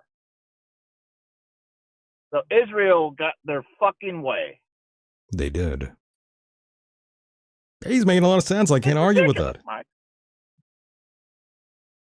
Is it no surprise to you, Mike, why we destabilized all of those regions? Iraq, Iran, Libya, Afghanistan, Syria. Every single one of those nations border Israel. Iran doesn't, and they're at war with us. It's a close neighbor, Mr. Hideous. Not as close as the rest of them that you just said border Israel. Iran does not border Israel, and it promotes all of the terrorism in the Middle East. Mr. Hideous, I'm going to have to respectfully agree, only because Iran and Israel are far beyond enemies. They hate each other. Well, I don't like the regime either. But if you've noticed, if you've been keeping up with what's happening, they've said between 20 and 60,000 protesters in Iran have been murdered because of protesting. In addition, I never said that they were good people. Well, hang on. No. Hang on. They're hang on. destabilized because Israel's. Hang on. Hold on. Iran, the Iranian people, for the most part, a good majority of them are good people. They have been oppressed by the regime for 45 years, give or take, since 1979. I remember when Iran was taken over by the Muslim radical Islamist nutcases. And what's happening right now? I completely agree with you, the people of Iran want to get rid of the tyrannical, murdering, hateful regime that has had their foot his foot on the public's neck for all these years, in addition to financing Hamas, the Houthis, all those fucked up terrorists in the Middle East. And what's happening now? They're rebelling against it. And furthermore, Iran, the regime of Iran, who, by the way, the Khomeini is hiding somewhere. He's hiding like a little pussy. They have declared war on America. Now, just for the record, we blew up their nuclear facilities, all of them, in 8 minutes. Do you really think Iran has the balls to try to go toe-to-toe with our military, especially since Trump is back in office and would fucking blow the shit out of him? And I wouldn't blame him. Wouldn't be a good idea. Wouldn't be? I mean, for them to try to do anything. It'd be over for precisely. them. It would be over for them. Wouldn't be a good idea. And yet they have officially declared war on America. Well, they could declare war with anybody. Right. They are not going to do anything. I highly doubt it. I doubt it, but they'll kill their people. They got no problem killing the people. And why is that? Because these people do not have access to weapons. It's one of the main reasons America has never been invaded, because every American in this, not every American, a huge portion. A lot of people have guns here, yes. Yes. If I heard something like a number like 22 million people own guns, that number could be wrong. I'm not sure. But, the Chinese could never invade America. Russia could never invade America. North Korea, Iran, none of our enemies could ever invade us. Could you imagine, though, if they tried? Yeah, because behind almost every door of an American citizen is a person like me. I'm just wondering what that would be like, though, in that sort of scenario. And yes, I agree with Mr. Jelly. Never say never. But yes, a scenario where another country tries to invade us, that'd be quite a sight. The biggest problem we have right now is that we have certain Americans on the left who are anarchists and anti-Americans, in addition to the huge, vast amounts of illegal, undocumented, unvetted aliens that were led into this country, as I said earlier, who have formed what I certainly believe are sleeper cells in America. This is all a result of Biden letting them in without being vetted. And so they're in the country. We don't know where they are. Most of them, not all of them, but most of them.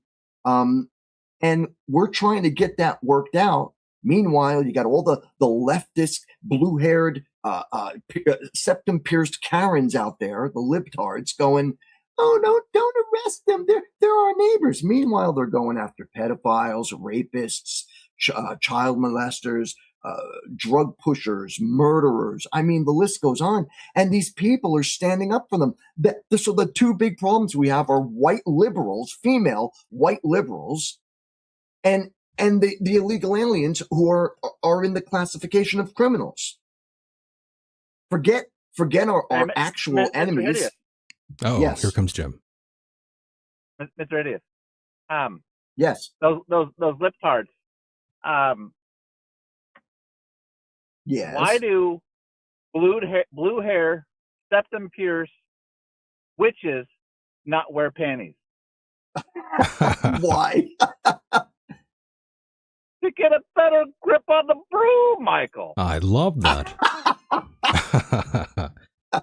That's crazy. That's pretty good. Mr. Hideous, I completely agree with you. Iran needs to go.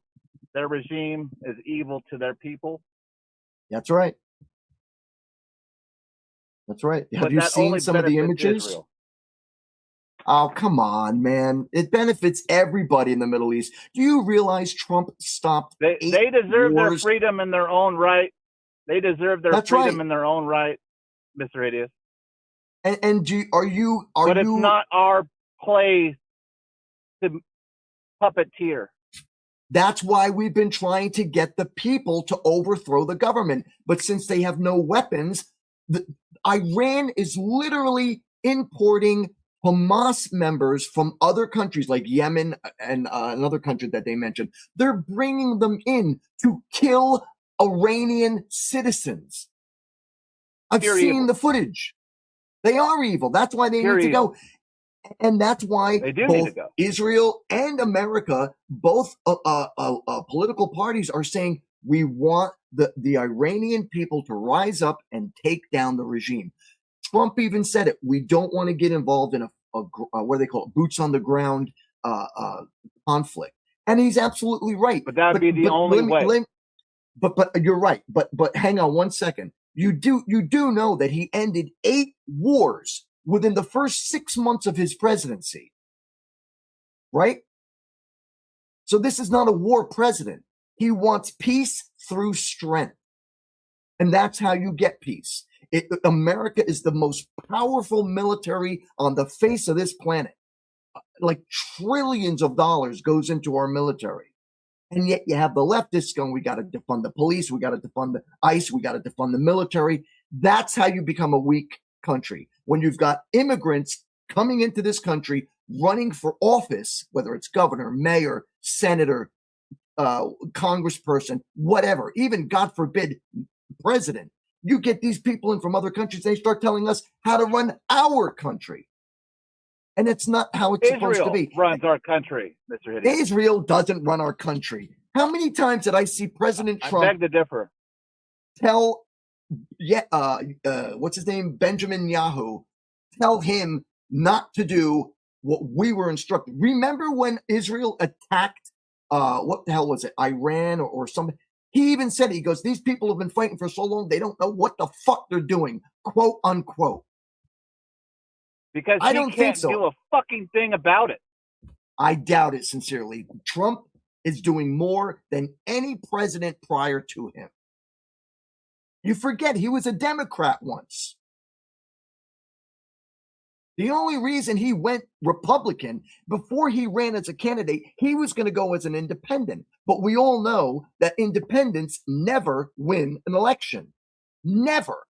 The only 2 parties he could have picked from was Democrat and Republican. And since the Democrats are so fucked up, they have been screwing this country for years. Don't get me wrong, the right has too, but not nearly as much as the left.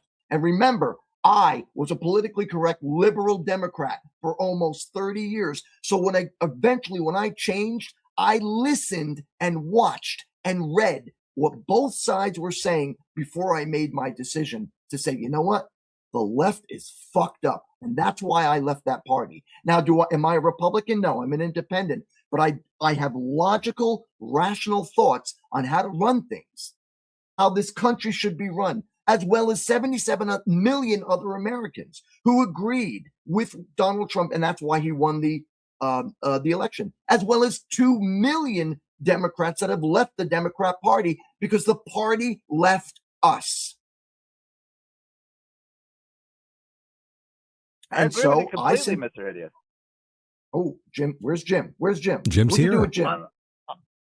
On the other side of it, it's all part of the construction of the hypocrisy of the left versus right. You keep them fighting amongst each other, you keep the distraction rolling. But did you hear what I keep the said? left, you keep the right fighting at each other, you keep the distraction. It's all a big fucking charade. But you did hear what I said earlier. Trump stopped 8 I did. wars in his first 6 months. Nobody's ever done that. I can't stress enough how important it is to know that this man is not a war president. He says it constantly. I am not a war president. I want peace. And I agree with him. But in order to get peace, we need to be fucking tough. By the way, are you Unfortunately- saying that he stopped the Ukraine-Russian war? That's the one war he admitted he cannot stop because Vladimir and what's that other dummy in Ukraine, Zelensky. Yeah. They're both out of their fucking mind. So you want my opinion, as I would think Trump's opinion is? He knows that, like, what is it, like 7,000 to 10,000 people are dying a week That's or a right. day? Something I don't even like know. that, yeah. It's horrible. But yet, Vladimir Putin doesn't want to do anything about it, and Zelensky doesn't want to do anything about it. So fuck them both. Let them both kill each other. And you know, Ukraine's going to lose because if we cut the money off to Ukraine, they'd lose. For an It's entire a proxy war, Mr. Hideous. It's a that's right. proxy Absolutely right. You're absolutely right. It's a proxy, just like Israel and the war with those other idiots, Hamas, Gaza. And then they were calling it's a genocide. It was no genocide. It was a pretendicide. There are more Christians being Pretendicide. assassinated. Huh? A pretendicide. Yeah, I like that. If these people really were empathetic and cared about people being killed and a real genocide, they'd look to Sudan, they'd look to Syria, they'd look to Nigeria, and what's the other one? Liberia or some other fucking Islamic African country. They're killing Christians by the millions. And does the press care about it? No. Do the left-wing protesters and rioters care about it? No. For They're a free Satanist, Pakistan. you really go hard for the Christians. This is outrageous. But it's just a matter of These are common the sense. satanic Christians, by the way, not the good ones. The the ones that cheer. satanic. The ones that cheer for war, the ones that love bombing, the little dark-skinned kids out there, the ones that cheer for this. Those are the satanic Christians, by the way. Which ones are they? The Oh, the ones that you satanic see, Christians. the ones that you see on television. Those are The ones in Nigeria, in Africa? no, in our administration. I'm talking about. Oh, right. Okay, I'm sorry. I got a Oh, little not the ones being confused there. slaughtered. No, I don't mean those AOC. people. It's a disgrace. They sat there and talked about Gaza, and they were like, "Oh, Israel deserved it." 1,400 people killed by murderers who came in and raped them and burned children. Well, I wouldn't and, go that and, far. and Yes. shot them. Huh? Yeah, I wouldn't go that far saying that people deserve that. I think killing of any sort of thing is bad in that regard. Absolutely. But again, but that's not the way it works in this world, though. People, again, governments always want to kill someone, though. But it wasn't the that's government why they that killed killed anybody. Charlie. It was Mossad. It was a terrorist organization that was elected in Gaza. Well, we put them there. No, we didn't. They We sure elected did. them. No, we have a control How of all is these that sort of possible? things. I thought they elected in, what was it, 2005? By the way, Jim, did you say something? Sorry, Mike. I did. I just wanted to say, Mossad was behind Charlie Kirk's assassination. Oh, come but they try to on. paint it. They try to paint it as Jim. some leftist lunatic. Jim out of nowhere. Love that. You should see it. I got all the evidence. The Jews killed Charlie The Jews killed Charlie. Uh-huh. to make the left versus right war on fire again. Uh-huh. Yes. Jim, going hard here tonight. It's been a long time, boys and girls, since we've heard the We go voice hard of... into the paint, Michael. We go hard We do. here in Minnesota. It's cold out here. This is true. It's very You're cold as You're balls. not in Minnesota. He is. Are you really? Is he really? Yeah. Oh my God! Get out of there! The freight train's in Minnesota, yeah. Get out! We love it up here, Mr. Hideous. Our state is under war right now. Yeah, what do you make of that, by the way, Jim? I didn't think I even asked you. How dare me? What do you make of the situation? I love it, but I love it, Michael. I love it. I just shit. go out in my backyard and I was like, oh, there's a lefty. Bang! Whoa. Damn, Jim. Holy Get my moly. septum piercing ready, baby. Can you imagine Jim So, at 86 Are you years part old? of Trans Tifa? Jim, are you part of Trans Tifa? you know what, Mike? I'm a part of Cheese Tifa. Cheese Tifa. I love that. Yeah, I All right. put my blue wig on and my fake septum piercing. I go out there, I dance in with my dick between my legs, like, hey, fuck Trump, and then I shoot somebody and I run Nice. away. Yeah, just like ice. Yeah, just like Wow. ice, right? Incredible. Well, I gotta say, though, regardless of who we voted for, I think we can all collectively agree that the whole system in Washington is completely broken. I agree, but I think that I 100%. know you're gonna. I think you're gonna crucify me for what I'm about to say, but I think Trump is trying to make a difference. I think his administration is trying to make a difference. Jim, your I think thoughts? he's a puppet. I think Trump is a puppet. Every president before him or after him will be a puppet. It's all Can I a bring- construct to keep the people fighting each other. Jim, can I bring something to your attention? As I mentioned earlier, Shoot. Trump was a Democrat before he became a Republican. That And you doesn't may matter, recall- Mr. Hideous. Well, let me finish. You may recall that when he got into office, neither party liked him. And why is that? Because he came in as a non-politician and as a usurper. And he was going to, he said it, he was going to expose anybody who was involved in the corruption of this country. And that's what he's doing. That's why there are Republicans, in my opinion, there are Republicans who are part of the, if you want to call it the meshed left-right wing party. It's like both parties together. So you got some Republicans that side with the Democrats. And it is in my opinion, that some of these people who are involved in nefarious circumstances are going to be exposed, whether they're left wing, which is primarily, or right wing. Either way, they should be eliminated. The structure should be broken down and rebuilt. Same with the FBI and the CIA. I think there's a lot of corruption going on there as well.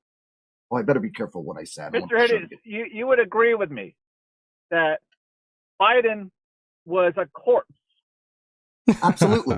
That was my We all nickname agree. for him, President Corpse. We all agree on that, President yes. Corpse. Mr. Hideous, who the fuck is running the country if the corpse is in office? That's what I said earlier. We didn't know who was running the country. The same people that are running the country now, Michael.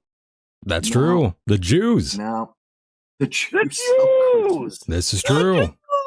Jews. He's not wrong. He is not wrong. It's not Mike. even Christmas, Michael. Yeah, you're not even Christmas like that woman on here said. Wonder whatever happened to her, by the way. Mr. Hideous, Who? Mr. Hideous, it's all a sideshow, Mr. Hideous. I disagree. No, Mike is still kind of wrapped up into the news, by the way. Jim, No, I'm he not. still believes the news. I don't watch mainstream news anymore. I told you. I do not disagree. watch. I do not watch. No, well, you're Mark wrong. Levin is your father. No, I stopped. Oh, there's that No, laugh. now you sound like Tucker Carlson. That's another. Nothing against Tucker. At least he knows the Jews were part of 9/11. This is true. He's not wrong, though. 9/11 was conceived by Israel, logistically supported by Saudi Arabia. Both allowed to happen and made to happen under the direction of then Vice President Dick Cheney. We know that. That's a fact. Darth Vader himself. This is true. That was my nickname for him, too. Sayonara to that piece of shit. I agree. I hope he's getting his pineapples backwards in hell. Well, there is truth to that, Right though, up Mike. the ass. Right up the ass, but there is truth to that, Mike. 13 countries warned us months in advance of 9/11. Then Vice President Dick Cheney demanded they all kept their warning secret. All kinds of people were telling us about what was going to happen, what could possibly happen. But if I remember correctly, Michael, it was Bill Clinton who was in office when they were telling the President of the United States, Bill Clinton, that there was going to be an attack by a guy named Bin Laden. Hey, keep it easy. Kid. Take it easy, Mike. You mentioned Bill Clinton. Take it easy. That's the truth. That's the truth.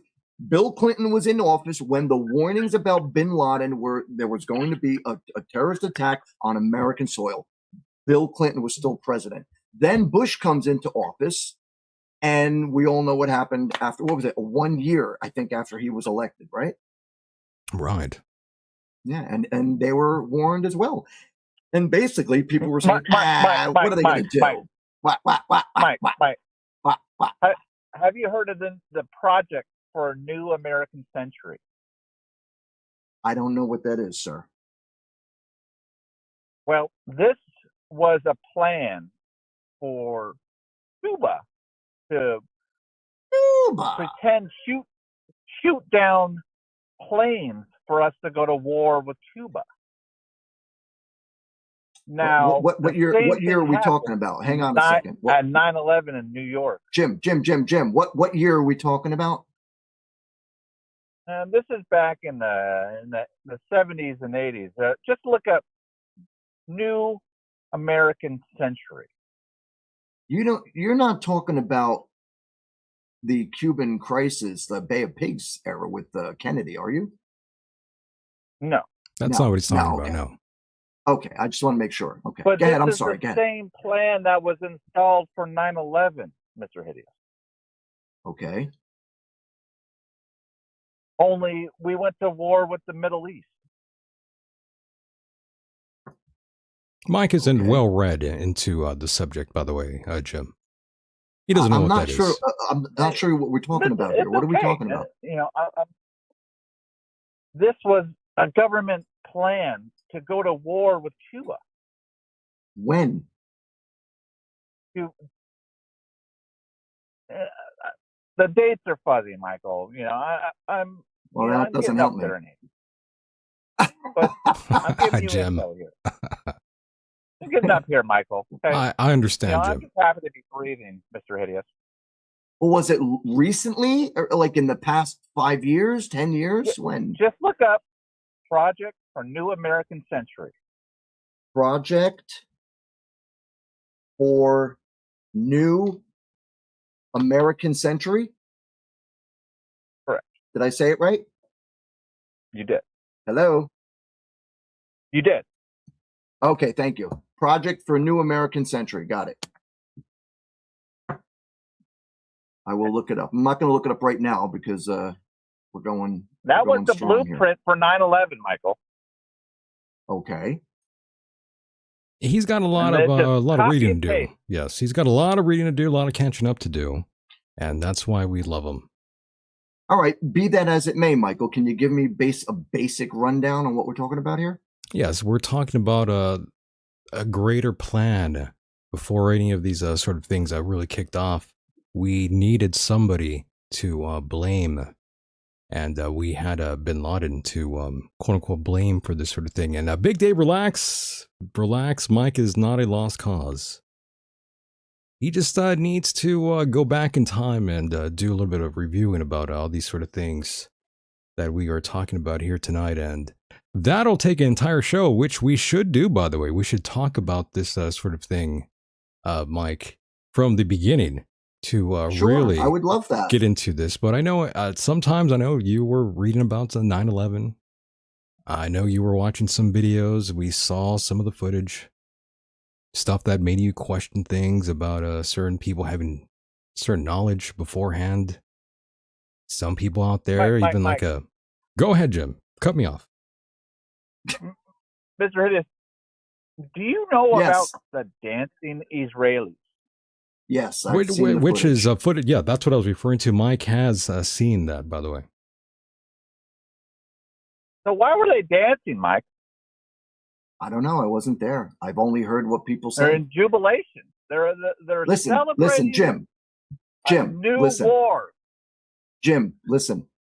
I am aware of many of these topics and conspiracies that you and Michael are mentioning. As a matter of fact, it was Michael Decon who brought me to look up these topics and these this footage and these stories and conspiracies. And I have. In fact, I'll be very honest with you. I have it's been, oh my goodness, 3 years now, Michael? Probably. Maybe 4 years that I really began to look more into it. And on one hand, and I'm sure you can appreciate this, Michael. On one hand, I am doing my best to keep my mind open and take in as much facts as I possibly can. But if something is not backed up with a fact, I cannot say it actually happened. I am willing to take into consideration the possibility of a scenario that might take place. But without solid fact, it is only a conspiracy theory.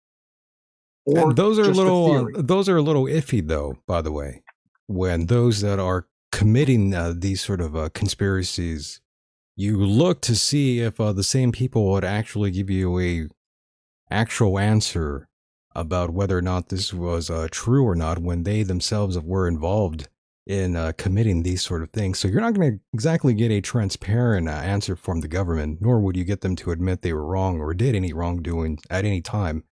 So when you talk about conspiracies, that's a bit of a double-edged sword there. Our country doesn't exactly have a good track record of being honest or transparent. Do you remember me telling you when the whole presidential candidacy was going on? You may recall I told you that Trump had said in his first term that he wanted to reopen the files of 9/11. Do you recall Right. me telling you that? I do. Yes. And that led me to believe that he himself did not, maybe never will not know what exactly happened. That's why I was sincerely hoping, that those files would be reopened so that we could get a better understanding of what actually happened. Well, we never will, though. The Jews would never let that happen, That's Mr. Hideous. not going to happen, though, All right. unfortunately. Hang on. What I'm saying is all the footage that I have looked at of these poofs of smoke coming out of the Twin Towers, one building at a time, as they were coming down and being told, well, these are what do they call them, squibs, or the explosions, little explosions, yes. Yeah, coming out to weaken the beams as the building came down, just like a demolition. Correct. And so I studied that. I have watched so many goddamn video footage of that day, and I told Michael, I told him, I sincerely believe something is fishy, something is off, because they never released the footage of the Pentagon getting hit. That's the smoking gun, Mr. Hideous. It be that as it may, the double-barrel smoking gun is the Pentagon and Building 7. Building 7, yes, absolutely. Without a doubt, Building 7 is very suspicious, without a doubt. Right, and then furthermore, to add on to what we're talking about here in terms of the buildings of the Twin Towers specifically, more than 100 FDNY first responders did describe in really good detail about the sounds of explosions. You had paramedics, you had the firefighters, and they all heard the sounds and the flashes of light. Yep. Very interesting, very telling. Do you really think a Muslim can do that? Do I think a Muslim can? A group of Muslims can get together and penetrate the world's strongest defense and fly a plane impossibly on the ground and strike the Pentagon and take out 3 buildings that day? It's impossible. It's impossible. I agree. I don't think it was done by Muslims. He's making a great point. I don't believe that story at all. If I may add to that, yes, you have a very valid point. You have a very valid point. Guys from the mountains came in. For us to start hating Muslims. That's where it was constructed for America to hate Muslims.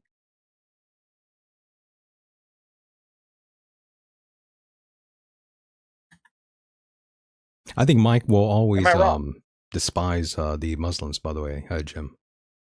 Regardless of their culture and how they treat women and what they do in their own country, that day was created for us as Americans to hate Muslims, Mr. Hideous. And the Jews' number one enemy is the Muslim, Mr. Hideous. Yeah, I wonder why. But I agree with what you're saying. However, I have my own issues with them. That's the basis of all these wars, Mr. Hideous.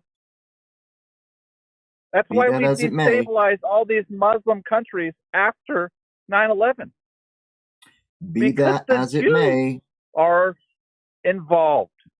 It's a holy war, by the way. That as it may, I still have my own issues with them. And that's fine, Mr. Hideous. Well, it can't be, because you're telling me that I'm wrong for thinking that, in a sense. I mean, basically, that's what you're saying. Wrong, Mr. Hideous. Well, essentially, you are. You're saying that we were brought on to hate the Muslims. You're saying that we were brought on to hate the Muslims because of 9/11 and the Jews. However, I've got my own issues with them that is far beyond 9/11. Your issue only started with the Muslims after 9/11, Mr. Hideous. Well, I'll be honest. That's when I learned more about them, because truth be told, before that day, I didn't know, nor did I care anything about Muslims or anything to do with them. Nor did any American. But shortly after, when President Bush started saying how the Muslims are such good friends of ours and our allies, and we need to be more, treat them with more respect. And then Obama comes on and says, America was built with the help of the Muslims, which is the biggest lie I ever heard in my life. They never even came to this fucking country. And all I'm saying is that, again, I have my own issues with them. It's neither here nor there. It doesn't matter what my and by the way, does it also bother you that Trump also accepted a plane from Qatar? The same people responsible for 9/11, allegedly. Absolutely. However, in your view, these are the same. If I may answer, so it's okay then. In other words, well, I mean, one at a time. I'll tell you. You could keep saying that, but I just say, go ahead, Mike. Well, you're right. He did take, what was it, a $5 million jet from them? Yeah. You're right. However, does that not bother you, though?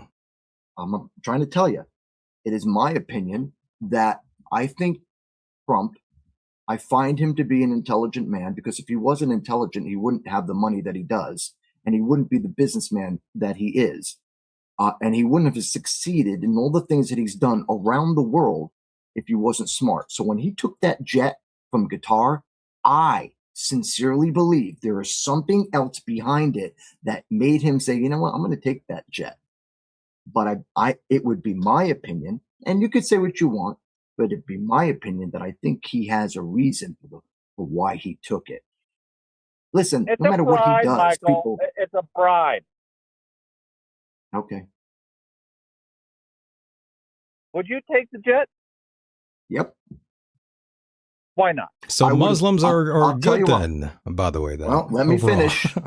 You gotta let me finish. You scratch my back, Mike, I'll scratch yours. Yeah, you'll scratch my back. You give me a plane, I'll protect your country. I'll blow you, you blow me. We both win. It's Qatar. It's a beautiful country. So it's a good country. Big deal. Mike, let me go back. The day you started hating the Muslims was 9/11, correct? That is right. After that, I read the Quran. Religion aside, this was all a construct for you, me, Mr. Decon, to hate the Muslim? Maybe. Yes. Let me ask you this, Maybe. Mike. Let's say you were born in Afghanistan. Okay. Would you hate Muslims then? I guess if I was a Muslim, probably not. But then again, I would have been brainwashed and taught from a very young age that Americans suck. The Western world sucks. They're all heathens. They're all infidels, and they should be killed. What I was That's getting their at religion. is wherever you are born in this region, no matter any sort of a region around the world, you're pretty much set to believe everything that goes on within that realm. You'll believe in the same religion. You'll believe whatever way of life it is in that area specifically. Well, obviously, you're brought up and you're taught to believe that way.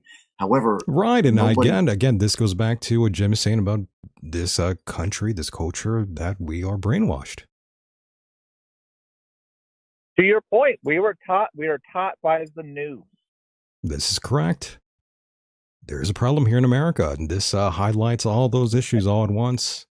We've come full And circle. the news, they're reading a script. The script is constructed before the event. Pretty outrageous. Pretty outrageous. It's pretty fucking sad. It is. Absolutely. There is something wrong with this nation. I think we And can Mr. all Hideous, you agree with that. agree that 9/11 was a lie, correct? I beg your pardon? You agree that 9/11 was a gigantic lie, Mr. Hideous. Do I agree that 9/11 was a gigantic We were lie? lied to on multiple platters. The Muslims were framed, All essentially. the main story, Mr. Hideous, was a gigantic lie. If I can answer that question, I think to a certain extent, I agree with you. But again, I would really prefer to have some sort of factual evidence that really exposes the truth, because everything we have right now is based on conspiracy. Or Well, theory, Mr. or Hideous, there's conspiracy theory. scientific facts backing it's impossible to fly a plane 6 feet off the ground and slam it into a Pentagon. Right. It's impossible Which, again, I not to said- have that footage. Again, I already said I agree with that. I agree 100%. So what don't you agree with? Well, I just told you. I would like to. It's not that I don't disagree with it. It's that One I lie, think- Mike. All it takes is one lie. Which lie do you want no, to but you unravel? got to let me finish so Building I can give you 7? an answer. You got to let me finish so I can give you an answer. I agree with a lot of things that Michael and I have discussed about that day. I agree with some of the things that you are telling me now, but I am not 100% in that pocket. I want to have more information.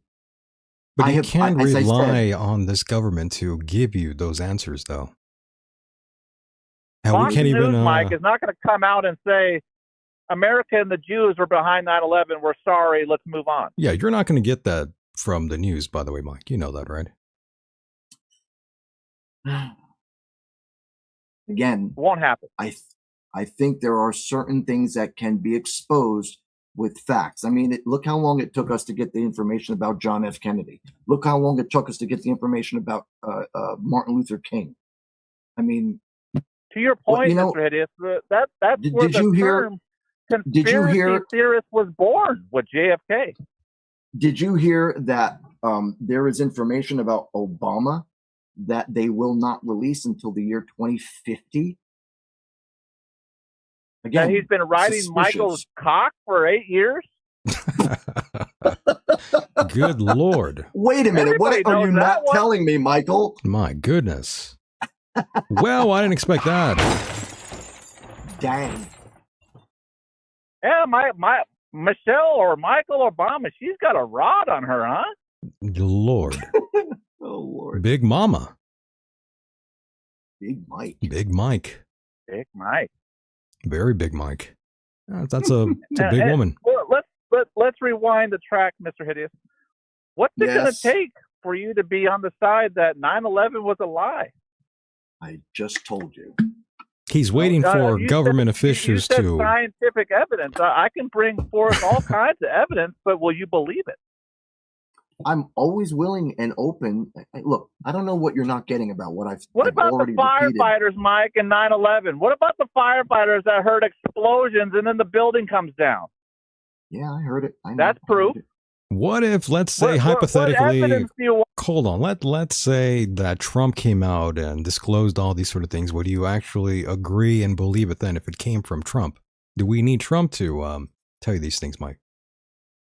I'll put it to you this way. I would believe more things that Trump says than I would of any other politician. So in other words, Again, yes, the answer is yes then. Then yes, in a simple answer, yes. If I can define it more, it would be because I don't trust politicians. My goodness. And again, I seem to believe that the man came from outside of politics, which is why he is hated so much by the politicians. I don't agree with you, but that's okay. Whether you agree or not, I'm telling you my side. Sure. I gave you a short answer, which is yes. But Maron. I sincerely believe that what we have now, Donald Trump and his administration, we literally dodged a nuclear bomb when the candidates were going up for the presidency, and we had one lunatic woman and a tampon Tim. That would have been our presidency. So do I think Trump is a better choice? You're fucking goddamn right I do. What do you Because think if we Trump had was the other doing on two- that island, Mike? He wasn't on the island, and when he did find out what he was doing, he said he broke ties with him. And you know this to be fact, Mike. Listen, that's if they wanted, theory. listen, Jim, I gotta say this right now. Mike, Wait a minute, listen, there's more proof that he was fucking girls on that island than he wasn't. If Trump was involved in the Epstein files, don't you He was think his best friend, Can you let Michael. me finish, His Jim? best friend. Jim, can you let me finish, Jim? If he was involved, if he was Uh-oh. We might have lost Mike there. That's unfortunate. He was going to make a good point.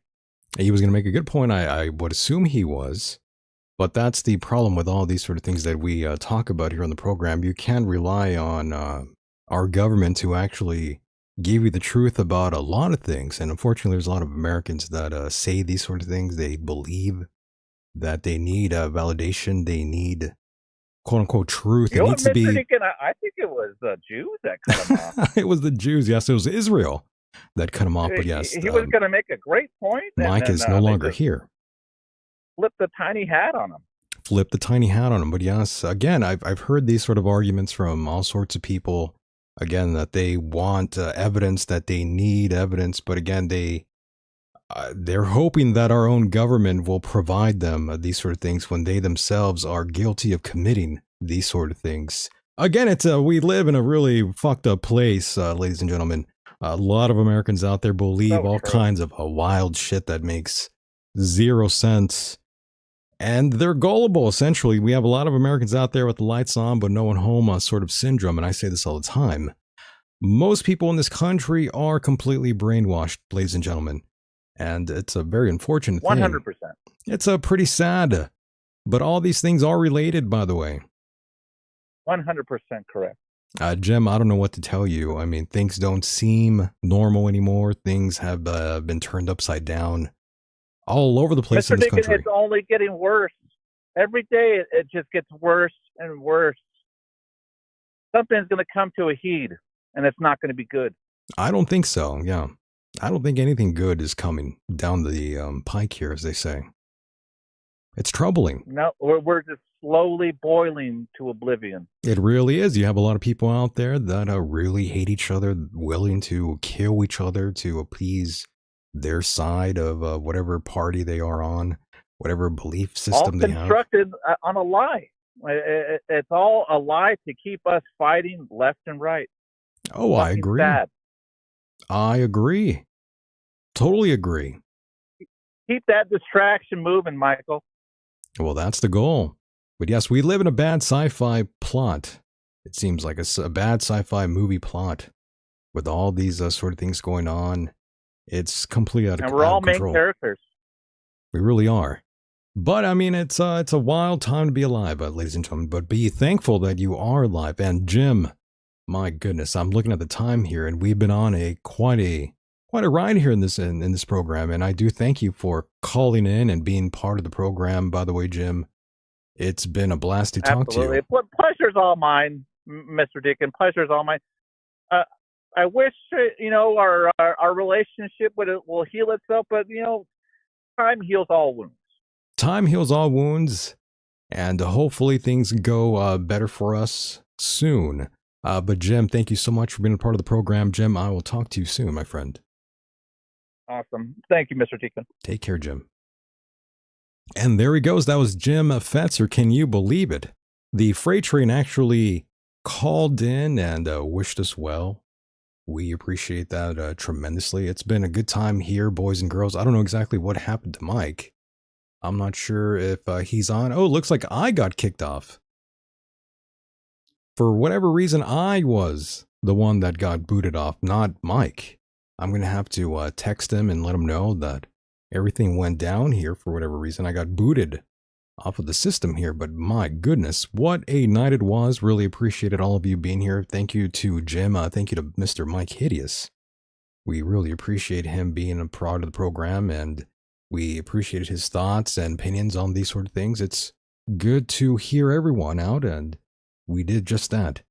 My goodness, much love to all of you out there. And yes, the store will be returning in due time over at michaeldecon.com. And of course, if you still want bonus material, please go to patreon.com/MichaelDecon. That is where gold falls from the sky, as they say. A lot of good programs on that one out there on Patreon. Yes, lots of good episodes that you have never heard. Unless you subscribe, and yes, it's relatively cheap, by the way, to subscribe. And Big Dave says, I'm sure you'll be banned after this. Well, I don't exactly know why I would be banned, by the way, Big Dave. I said nothing that was not factual. Everything was pretty much right on the money. Go look it up. But yes, my goodness, it's been a hell of a night, boys and girls, and it's been like old times again here on a Saturday night. Doing the program for you, I loved it. My goodness. Well, hold on. Somebody is calling in here. Let's take this call before I do sign off. Who is this? Hello. Hey, it's Myke. Oh, Myke, I was just closing the show. Oh, okay. I don't know what happened. I got cut off. It wasn't you, by the way. It was on my end. For some reason, I got cut off. Oh, okay. Yeah, I don't know what happened. I heard you were going to close the show, so I'll leave you be. Absolutely. But Myke, I do want to thank you, though, for being a part of the program. It was a fun time to talk to you again, just like old times here on a Saturday night. All right, cool. Thank you. Likewise. Is Jim still there? Is he still on the line? No, I cut Jim off. Oh, okay. Well, tell Jim thanks for the conversation. It was very interesting. I appreciate it. Absolutely. Loved having Jim on. It's been a while, Myke, since I've heard his voice here on the program.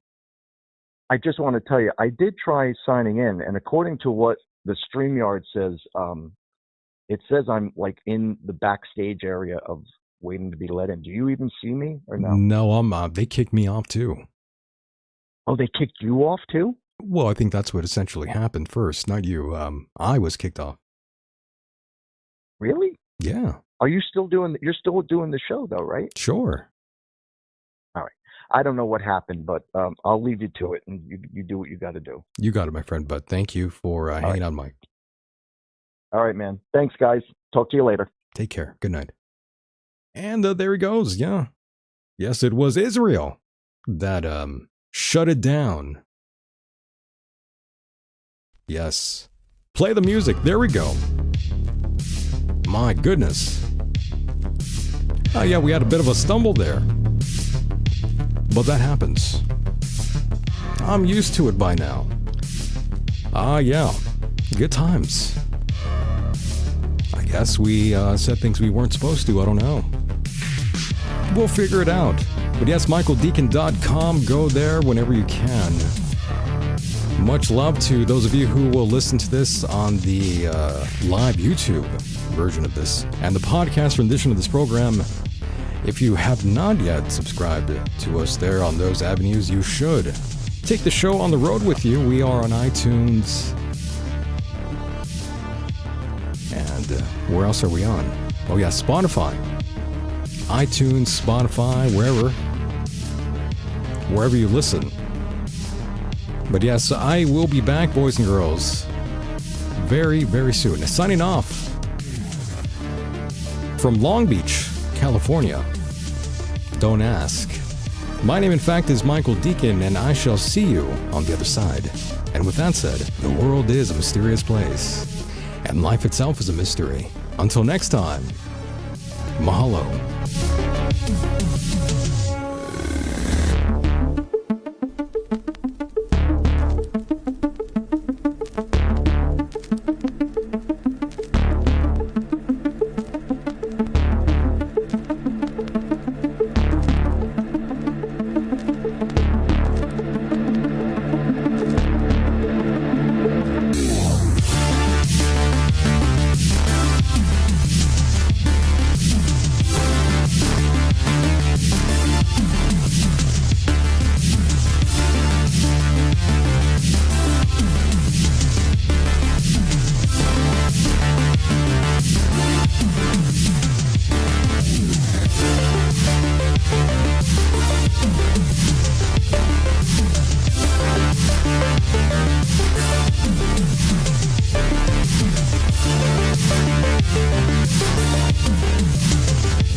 The new Media Mothership has landed.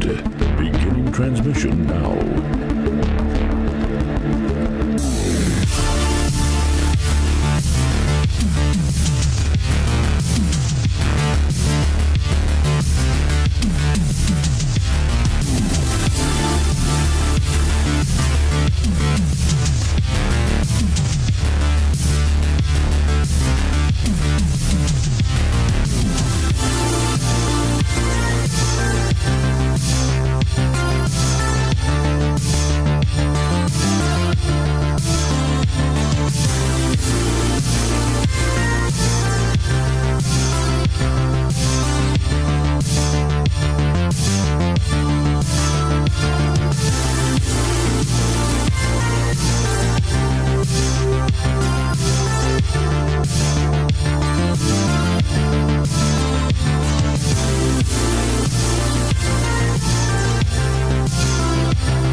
Thank you for listening to the Michael Decon program.